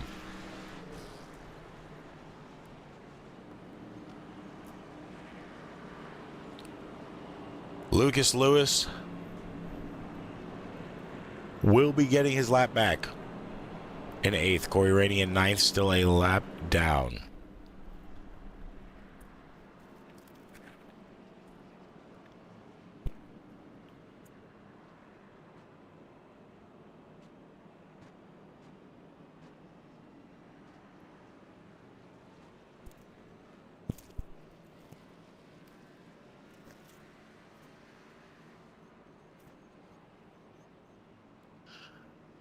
Oh, actually, a few drivers go in. Davis goes into pits. Bennett goes into pits. Rainey goes into pits. Moore, Lax, Pena, and Fisher all stay out. Brennan Carroll, Lucas Lewis.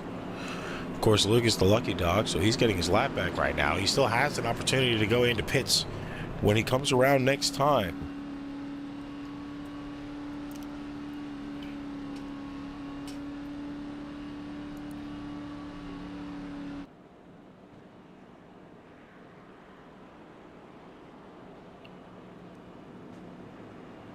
Now, like you said earlier, partner, this position that Moore chooses will really be a pivotal spot for him.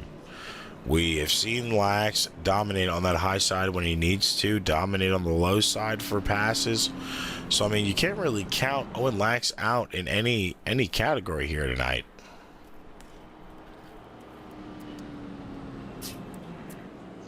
And you also start to wonder, with this green-white checkered coming up, what tricks could these guys try and pull out of their bag to try and give them that little push that they need to pass up more and take the victory instead of letting him run away with it here? And see, that's the difficult question you can ask. That's the most difficult question you can ask at this point in time, because there's a lot that can happen with this green-white checkered. Of course, until the actual white flag comes out, we can have multiple cautions until all green-white checkers are used. Then on that last green-white checkered, it is no man's land. It is literally anything can happen. If a wreck comes out, there is no more restarts. The race will finish under those conditions. So you've got to think the top 5 are going to be a little bit aggressive here. Kind of what we saw last night. Some trying to ditch, some trying to duck, dodge, and dip away from their competitors in front, but also not trying to be too aggressive. Same thing we heard from Lax last night. You know, Lax said he doesn't feel like he would have been able to make a move and actually gain a position. He felt like it would have hurt him. So the biggest thing you could think of, will these drivers keep that in the back of their minds? You know, hey, I might be able to make this move and try to go for position, but is it going to negatively affect my finishing position? Do I just stay here and finish where I'm at? So, I mean, at this point in time, there's a lot going through these drivers' minds, and I'm glad I'm not one of them.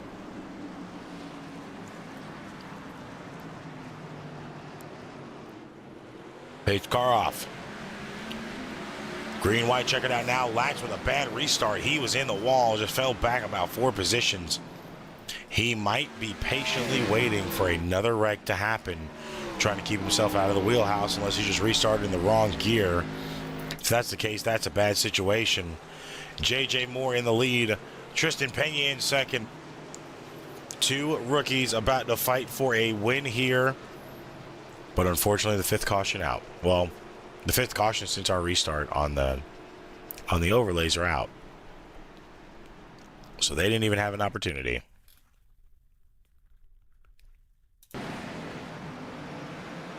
Then actually starting early on in the back, the 9 of Jordan Fisher.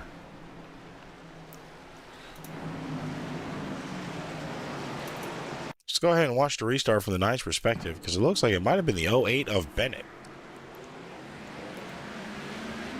Of course, Owen to the wall, stacked up the 9. The 9 got stacked there. The 08 tapped him. 24 tapped the 08, and the 9 got into it a little bit. So there is the caution again. That is a second green-white checker being used now.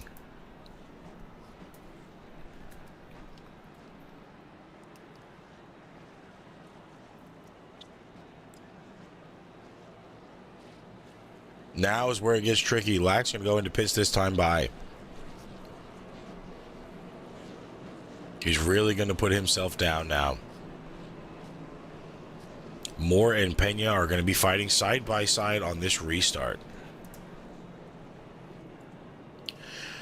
Of course, we already know Moore is most likely going to take that low side, which will leave Pena the high side advancement. We will see this time past the line when we do choose code.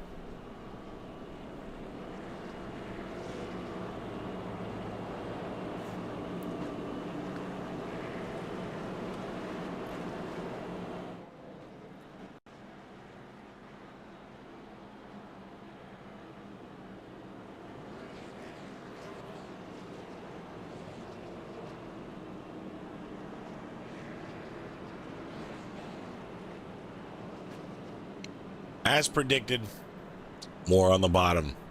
Pena on the top, line 1. Davis and Lucas Lewis, line 2. Fisher and Lax, line 3. Brennan Carroll and Charlie Bennett, line 4. Everybody from 9th down. A lap down.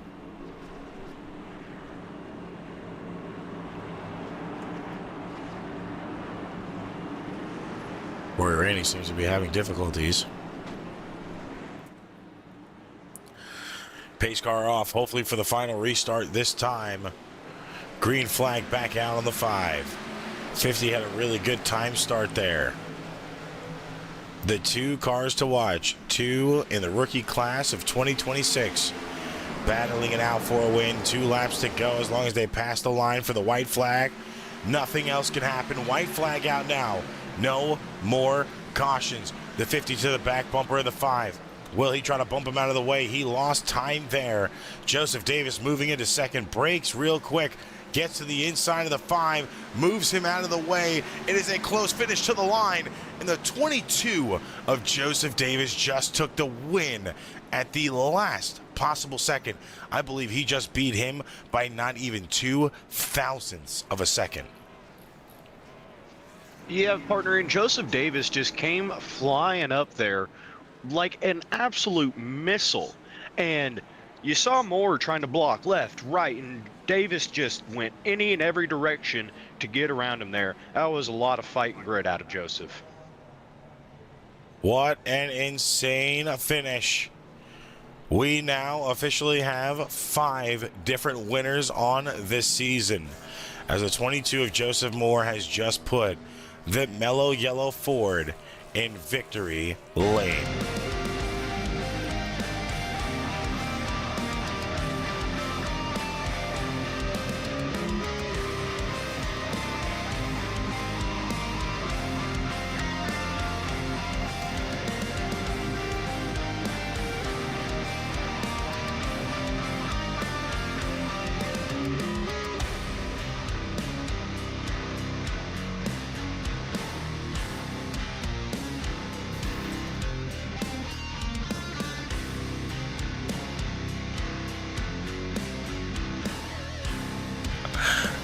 '22 blowing it up at the start-finish line after one hell of a race.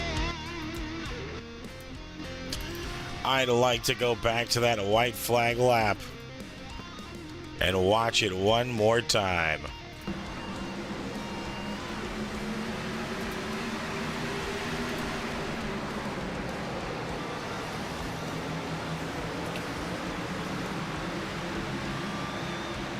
Here's the move that started it all. Got to the inside and it slowly came down to the wire.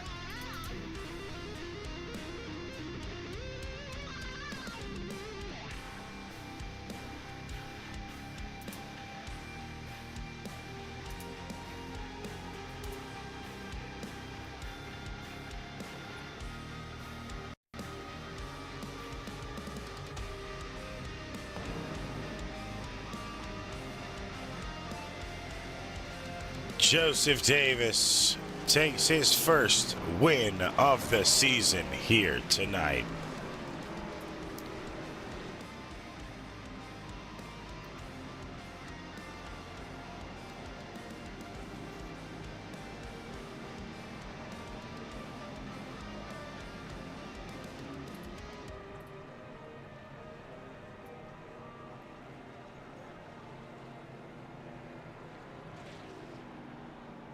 We're going to give these drivers a few minutes to get out of their seats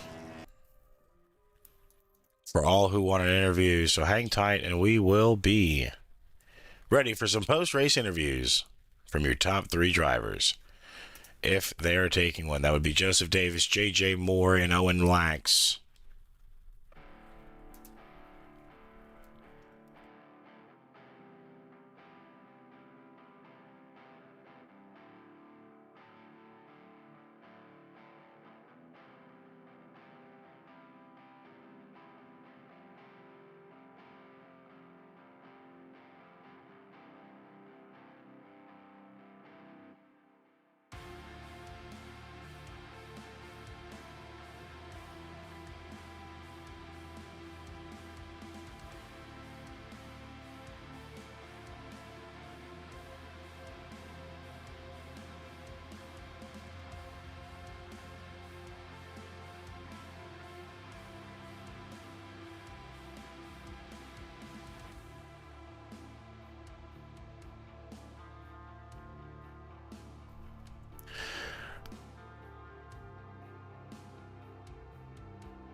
All right, now going to our post-race interviews. We're going to start off with Owen Lax, who unfortunately didn't get the win here tonight comparative to his race last night. It was a pretty clean race for him, but just not able to get it done. So 2 nights in a row, we don't get to do this much. We actually get to talk to the number 40 of Owen Lax. Yes. 2 nights in a row, man. You were right. You Finally. Yeah, you need to play the Powerball at this point. I know. So 18 positions up before you started in 21st, man. What a hell of a race. Stage 3, that last pit cycle, I thought that everybody was gonna forget that you were on, the oldest tires at that point, and they were gonna stay out with what they had and give you an advantage with 26 lap fresher tires. But unfortunate, all of the top 5 or all of the lead lap cars went in, and it kind of set you up for a little bit of a conundrum there at the last restart. Of course, we saw you have a little bit of trouble with that last restart that pulled that caution out. What happened there? Were you wrong gear, or you just wasn't anticipating that start on that time? Right gear for too long. I missed my shift into third. I just waited a little too long, and it kicked the rears out. It sucks that it took Jordan, because Charlie and him got together, but I mean, I survived. It gave me a chance to get 4 tires, and I ended up having a shot at the end. So, I mean, I guess it worked out for me. For some other people, maybe not. I mean, obviously that's not what I want to do, but mistakes happen. So, and that was a pretty bad one. So, yeah, I'll just make the shift next time. No, of course, it was a pretty good race here. A lot of cautions as we expected. It was Bristol. I mean, last time we came here, it was clean, almost through and through. JJ dominated that race, and looking to this race, day race, makes it a little bit more tougher. How did you feel the track was, other than the rubbering? Of course, that top side really probably rubbering up by the end of the race. We saw you run that midline a lot, and it seems to be the comfortability zone for a lot of drivers, including you. So how was the car tonight on that track and the track itself? Well, I noticed in practice, especially, it was really tight on entry in 1. Like, I had my rear tires sliding under braking, even when I had my brake bias towards my front end by a ton. So like, I was having a really hard time going into the bottom of 1, so I adapted that kind of middle-ish line, or like that diamond line. 3 and 4 was a lot easier. I feel like 3 and 4 was definitely smooth, but the exit of both corners, you could definitely feel the weight shift. Because you get off that corner and the right rear would just pull out every single time if you were on the power too hard. I mean, obviously you could see me getting loose. JJ, I know, is getting loose in front of me quite a bit. I guarantee you everyone else did it at some point in this race. So, I mean, it was those kind of track conditions are really hard when you're fighting a tight car the entire corner. You finally get it to turn in, and then it snaps at the end. So, I mean, honestly, I feel like everyone, for the most part, did a really good job of keeping it clean. Bristol is one of the tougher tracks. I think I would argue it's probably the toughest track that we'll go to this year. To be consistent over short run and long run pace. So, the fact that we were that competitive for the entire race, I think is a really big deal for everybody. And, as someone who doesn't like Bristol, it makes me look forward to the night race later this year. Now, of course, with Bristol in the bag, 250 laps, actually going into overtime to 260. Not much of a difference from Phoenix.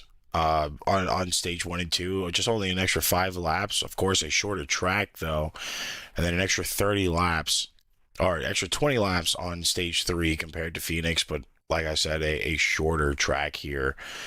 Did those stage runs kind of feel after a while like you kind of just had tunnel vision, and it was a little bit harder to keep going, at the pace you were without having to kind of readjust and put your eyes on a different target? I mean, a lot of after a lot of the green flag runs, after we got some of the cautions out of the way early on in the stages, there were pretty big gaps. So I feel like there was less for you guys to look at, and it was more of just tunnel vision on the track.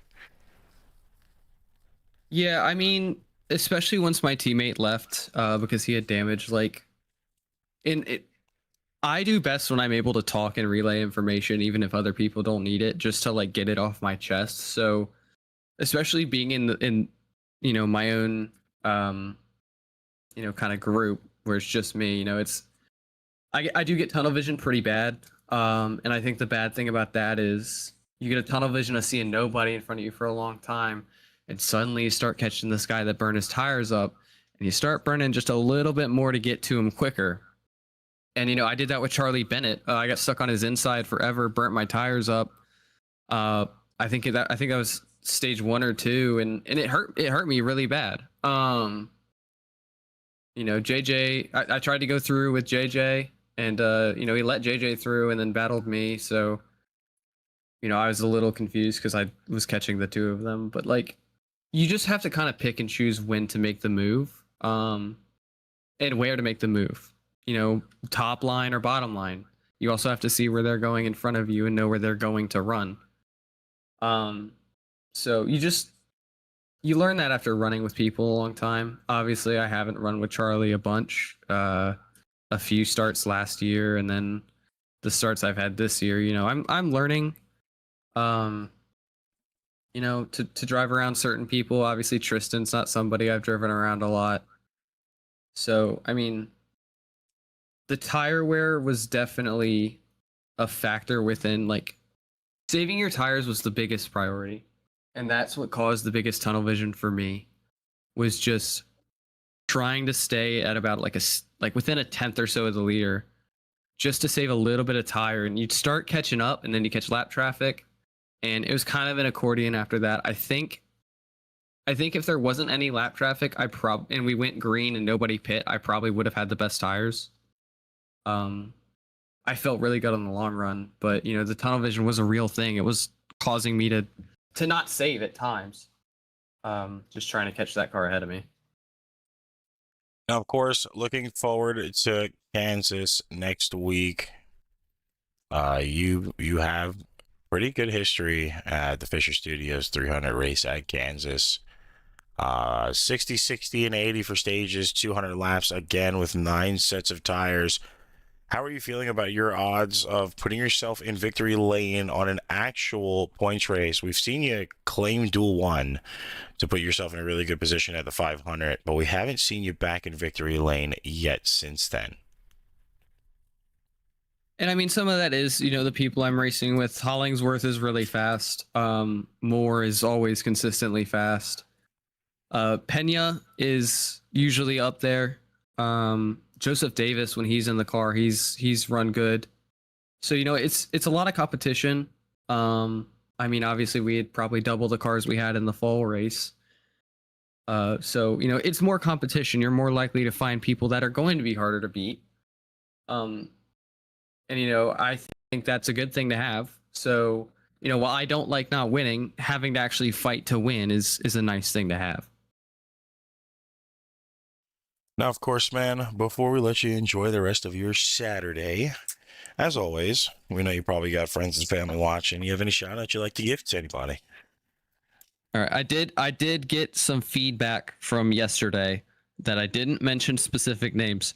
So Amy Lax, Troy Lax, Brinley, Lucas's parents, Lucas,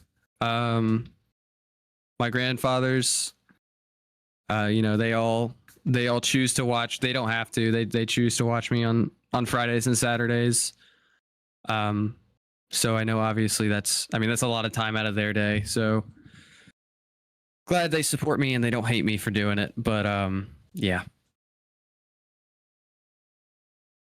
Well, of course, valiant effort for you tonight. Thankfully, you got your redemption on your shout outs today. Because I think they would have held that grudge over you for a little bit.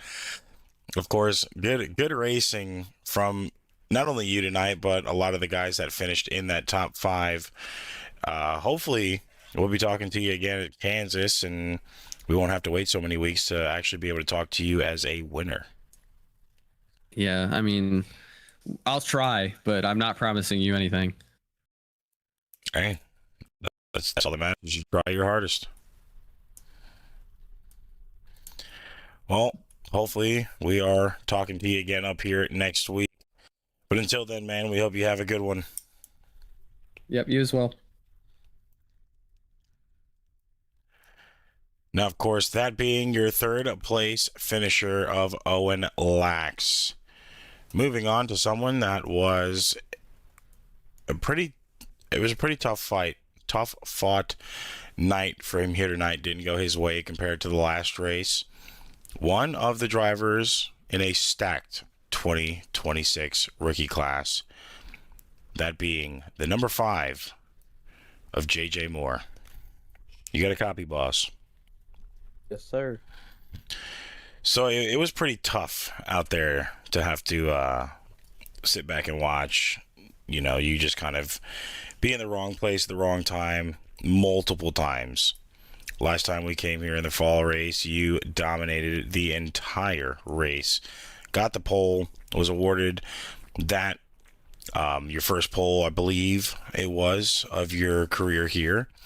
And then put 260 laps, I believe, on the board.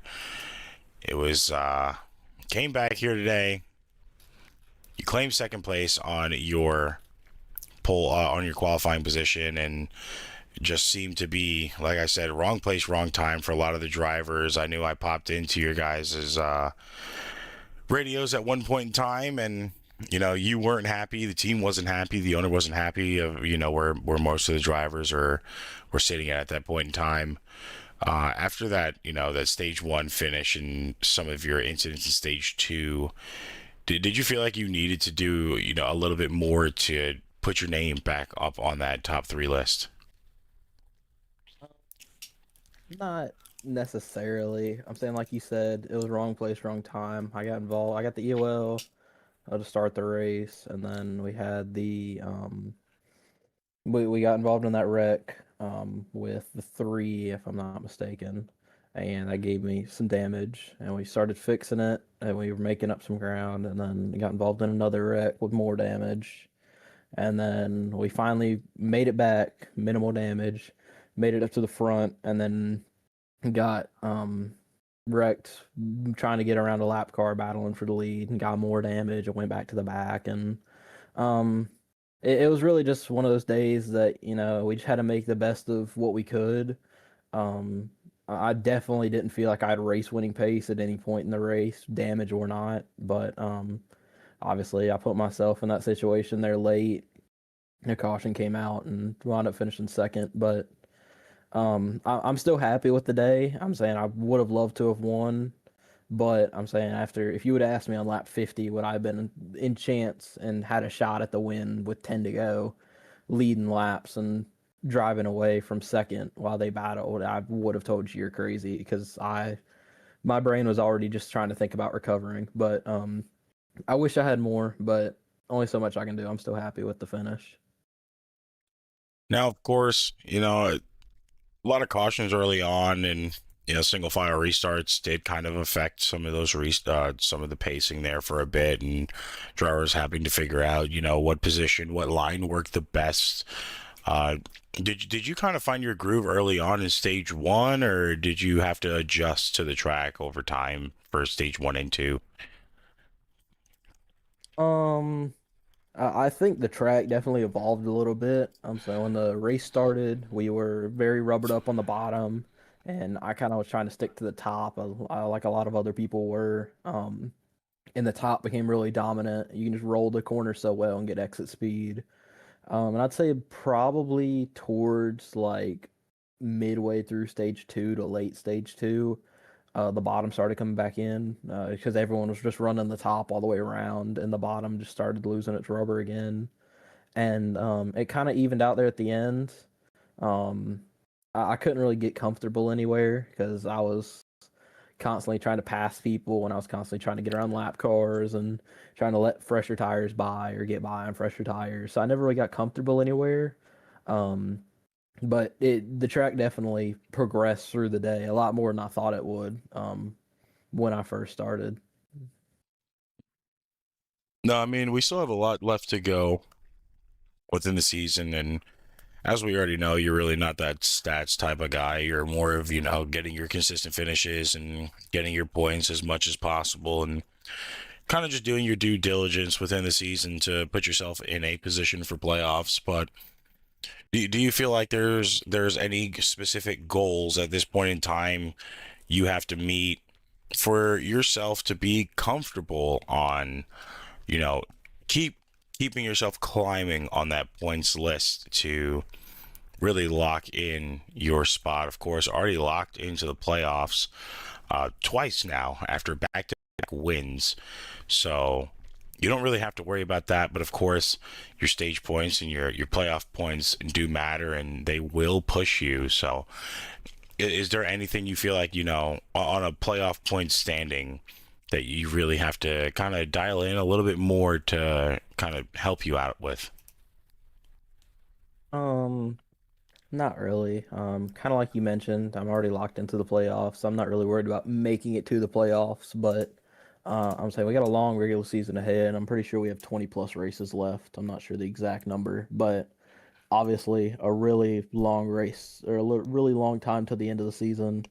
I'm gonna pick up stage points and playoff points and whatnot through the season. So I'm not too concerned about missing out on any today or just in general missing out on some from track to track because they'll come with time. There will be people that are going to get more than me at tracks. There are going to be people that start the playoffs with more than I do.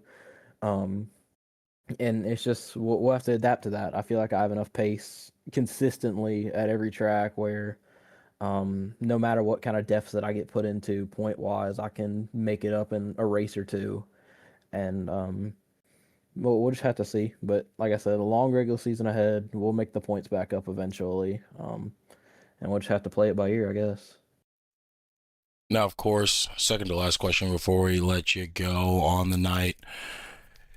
Of course, you had to start off with that EOL, and then over time, you were slowly gaining it back. The cautions kept happening. You kept getting in wrecks, and it was a little bit harder for you to get that lap back. You finally got that lap back and, started slowly moving up the field.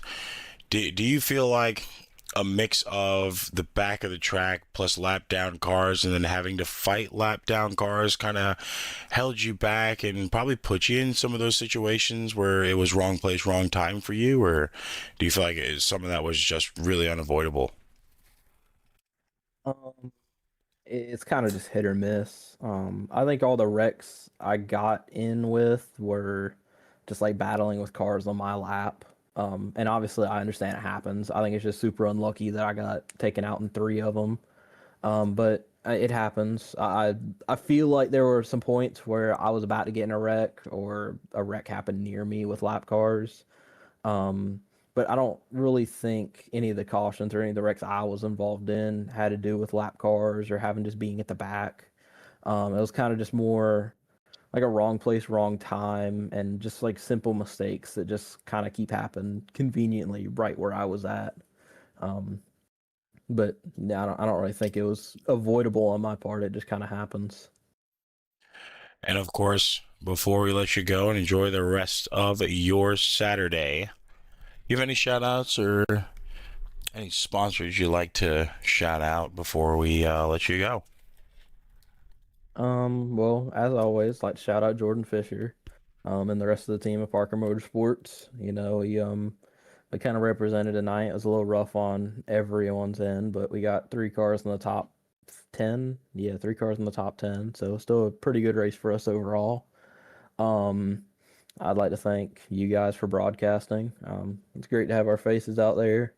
I got to thank Premier Racing Setups for all they supply me with. If you don't get one, you chase one. You know how it is. Mm-hmm. I want to thank T-Max Diecast, Hoist Energy Drinks, the Diecast News on Instagram. And yeah, I guess all the field would be the last thing for having a fun little race there. It wasn't the best race I've ever been a part of, but going 250 laps at Bristol with only 10 cautions, I would say you could be a lot worse than that. So I got to thank the drivers of the field for keeping it relatively clean.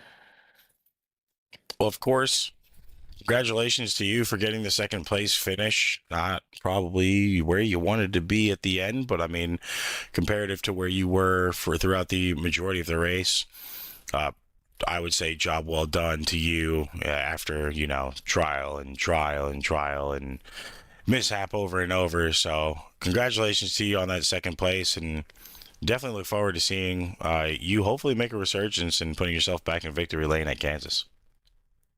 Yep, we'll try to. We'll try and get Parker Motorsports a win at the home track of Kansas. All right, man. Hopefully we're talking to you there. Yes, sir. Thank y'all. Thank you. That was your second place finisher, the number 5 for Parker Motorsports, J.J. Moore. And that means we only have one more person to talk to.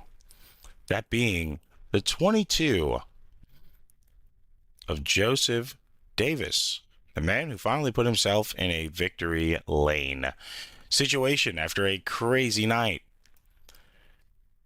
Joseph, is Tyler in the booth, man? You got a copy? I do. What an insane race, I would have to say. You qualified on pole, first pole awarded to you this season, I do believe. Then you kind of fell off a little bit, stage 1. Came back in stage 2 strong. Unfortunately got passed by Charlie Bennett for the stage, which was an insane move. And then we saw you slowly work your way back up in stage 3, even through all the cautions. So, of course, first question I'd like to ask for you, how do you feel like the racing was here at Bristol? Morning race, only 10 cautions, and it's still a good race from the skies. Yeah, from my point of view, it was pretty good racing, at least up front for the entire time.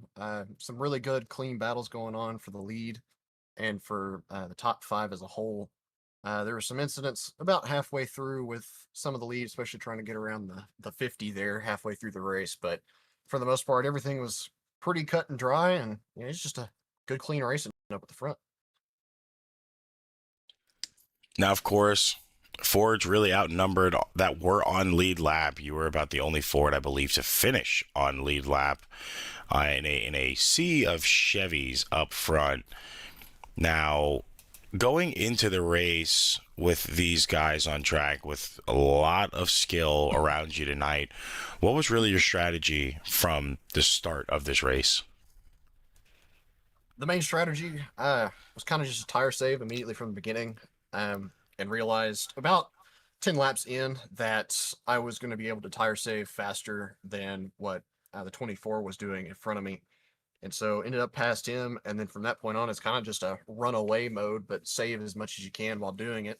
And I would have had a better position going into the end of the first stage, but I completely forgot where the entrance of pit road was. And by the time I realized it was too late, I was like, well, I'm going to stay out then. And from that point on, is just kind of gaining back what we had lost there and trying to get back to the front, but mainly keep it clean so that nobody tries to get irritated at me and wreck me coming to the finish. Now, of course, 263 laps went into overtime. 75 laps for stage 1 and 2, 100 for stage 3. Going to stage 3 with that many more laps from what you guys ran for stage 1 and 2, did the strategy feel like it was going to be a little bit tougher for you to pull off a run back to the front, or did you feel confident, with that extra laps added, that there was going to be different strategies throughout the rest of the drivers and possible pit cycles that would kind of give you that leeway to make your move back up? Yeah, I felt pretty confident up until about 50 laps in, and then I realized at that point that I was pushing a little bit too hard, and then the pit stops started coming through. I was fortunate to get a really, really good pit stop and jump a few people in the order there, and then I was able to catch up to JJ. And by the time we got to Owen, I realized that if this goes green, then I'm going to be set for a pretty easy win here, because the next person who was on the same strategy as me was about 2 or 3 seconds behind. So I was kind of hoping it stayed green because that would have made it a bit easier of a win. Definitely would have made less drama, but you can't argue with the outcome that we still won the race at the end of the day, so I can't complain too much.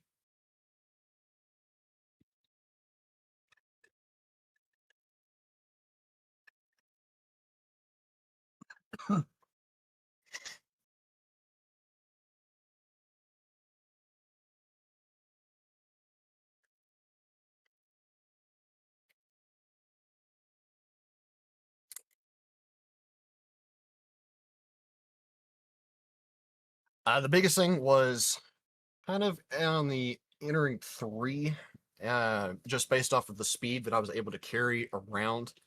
And I knew for a fact that Tristan was probably going to do something into turn one to JJ, so I was going to try to rip the outside and get a good run. And I was hoping to pass both of them, and ended up was able to get clear of Tristan, which set up the run down to turn three on the final lap. But definitely having brand new tires when everybody else didn't, and then the caution before that where it basically like the Red Sea parted in front of me trying to get through there. So the last caution definitely helped me get to the front, but with new tires, there was nothing they could really do if they couldn't block it. Now, of course, kind of want to pick your brain going forward to next week a little bit. Now that you've got the first win out of the way, it seems like it's going to be a little bit easier for you to kind of maneuver the field now as you've got yourself comfortably in the playoffs. How are you feeling about Kansas next week itself, and are you pretty comfortable there, or is that something you're gonna have to work on this entire week up to next Saturday? Yeah, I'll definitely have to do some testing because I haven't driven the Gen 6 car around Kansas ever in iRacing. So that's definitely some fun that's going to be having to learn and figure out. But as a whole, I feel pretty comfortable at the intermediates, the mile and a halves, and no matter really what car I'm driving. And the Gen 6 kind of just makes it a little bit easier with the package that they run. So there's going to be a little bit done from now until then in order to just kind of get the basics down and feel how it is, especially coming onto pit road if we're doing green flag runs for a while. So there's some work, but nothing too crazy that we won't be able to figure out. And of course, we still have a long way to go before we even hit the end of the regular season, finishing at Nashville. We're only on week 5, so about 20 weeks left now that Bristol is concluded. How are you feeling about the rest of the season in general? I mean, we go to some highlight tracks. We're going to Richmond after Kansas, then we're hitting Texas, Watkins Glen, of course, the lottery track of Talladega. Where else do we go? That's pretty comfortable. Dover and Pocono back to back, and still have Martinsville in the regular season. Indy, is another crown jewel race. But how are you feeling about your odds for the rest of this season to kind of boost yourself in points, even though you're already comfortably locked in to the playoffs? Yeah, feeling pretty good about the rest of the schedule. It's going to be mainly just keeping clean and keeping up with the good finishes. For the ones that are upcoming, really looking forward to get to my home track of Texas and see how we can do there.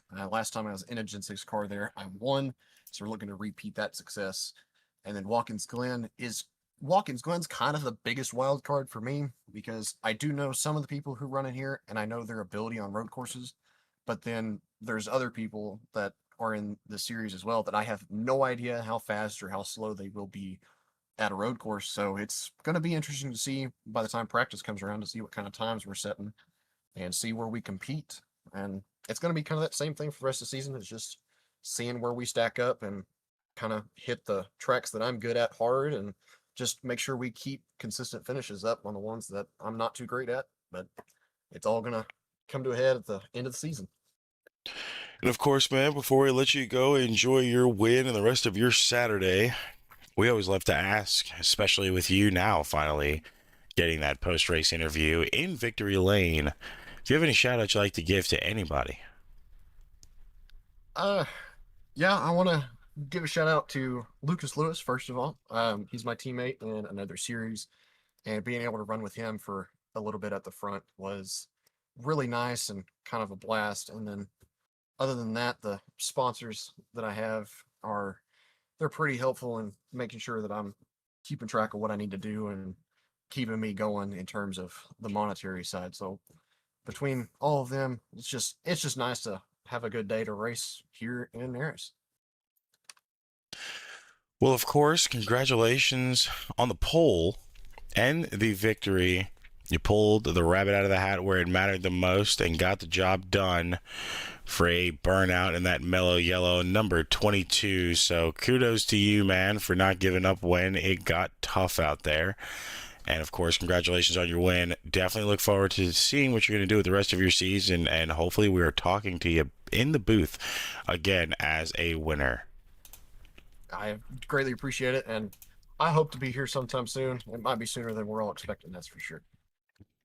Well, I definitely look forward to it, and I love the output and view you have for the next upcoming races. So definitely can't wait to see what you're going to do, and if you're going to be able to replicate that race when we go back to Bristol, I believe in the playoffs, round of 16. Mm-hmm. We'll see how it goes. You know, night races is a lot different than day race.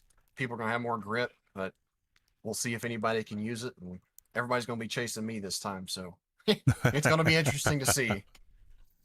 Well, I appreciate you giving us time to pick your brain, man. We hope you have a good night. Thank you. You too. And that was your race winner, the 22 of Joseph Davis. The only Ford to prevail in a sea of Chevys, as it always is. Partner, I would say, with 10 cautions on the night and a tough track filled with a lot of skill, that race did still turn out better than what a lot of drivers expected it to. Yeah, I would say that there was a lot of good, clean green flag racing in this, even with the amount of cautions that happened. It wasn't just a fest of caution after caution after caution. Even up till the end there, I thought we were going to start running into a 4 to 5 green-white checkers, and they were able to keep it together, only had 2 cautions, and get the race finished out. And I would say only going to overtime for 2 cautions at a track like Bristol, especially during the day, is still an achievement. I mean, we had a lot of drivers' laps down, as you can still see on the tower to the left-hand side. Only 9 drivers finishing on lead lap, which is a tough-fought battle for those drivers to even get back on lead lap themselves, all pitting under green flags, which kind of threw a wrench in some people's plans. Others in wrecks that had multiple minutes of damage. So, you know, drivers made the best of what they could do. Of course, it's unfortunate for the drivers that had to retire the cars. Hopefully, you know, they'll be able to come back in the next few weeks and kind of regain the points that they did lose here tonight. Of course, at this point in time, I don't believe our points are fully updated, so we will get a move on that and get you updated next week as we slowly get burning and turning closer to the playoffs. Of course, like we said, next week we are going to Kansas for the home track of Fisher Studios, for the Fisher Studios 300, 200 laps, 300 miles. Then we move to week 7 for Richmond, the Virginia Lovers 300. Then on the way to Texas we go. Schedule on your screen now. It needs to be updated a little bit. But of course, a lot of tough races left for these drivers before we hit the playoffs in all yellow. Bristol being your elimination race for the round of 16. Charlotte being your elimination race for the round of 12. And Dega being your elimination race for the round of 8 before we go back to Homestead one more time, where we say a final salute to the Gen 6 cars and move on to the current Gen 7s. All in all, I would say great race, great finish for the drivers. Of course, here tonight, Joseph Davis taking away the win. JJ Moore finishing in second, Lax in third. Tristan Pena finishing in fourth, and Lucas Lewis rounding out your top 5 with Jordan Fisher just outside in 6th place. Of course, on behalf of everybody at the NARAS Cup Series, the NARAS Truck Series, and the NARAS Series as a whole, we would like to thank you guys for tuning in, whether that was live or as a replay. Of course, here on the Asphalt Racing Network, we go live multiple days a week, so be sure to check us out on Twitch for the American Stock Car Racing League, Monday, 9:05 p.m. Right time. ARCA Series on Wednesday with their Truck Series on Thursday. And then, of course, the NARAS Truck Series on Friday and the Gen 6 Cup Cars, which you just watched here on Saturday. It has been a blast to be able to call this race for you guys, as it always is. But unfortunately, all good things must come to an end. Now is the time for that for us. So once again, we appreciate all of you guys tuning in and watching through and through. And of course, partner, it was an enjoyable race to have you in the booth again, as it saved my sanity just a little bit. It was great with you in the booth as well, partner, and I hope that we will be able to continue this going on in the future. For sure, we will see you back here next week on Friday for the Truck Series. Until then, everybody, we're going to leave you with the white flag lap, which led Joseph Davis to the win. We all hope you have a good night.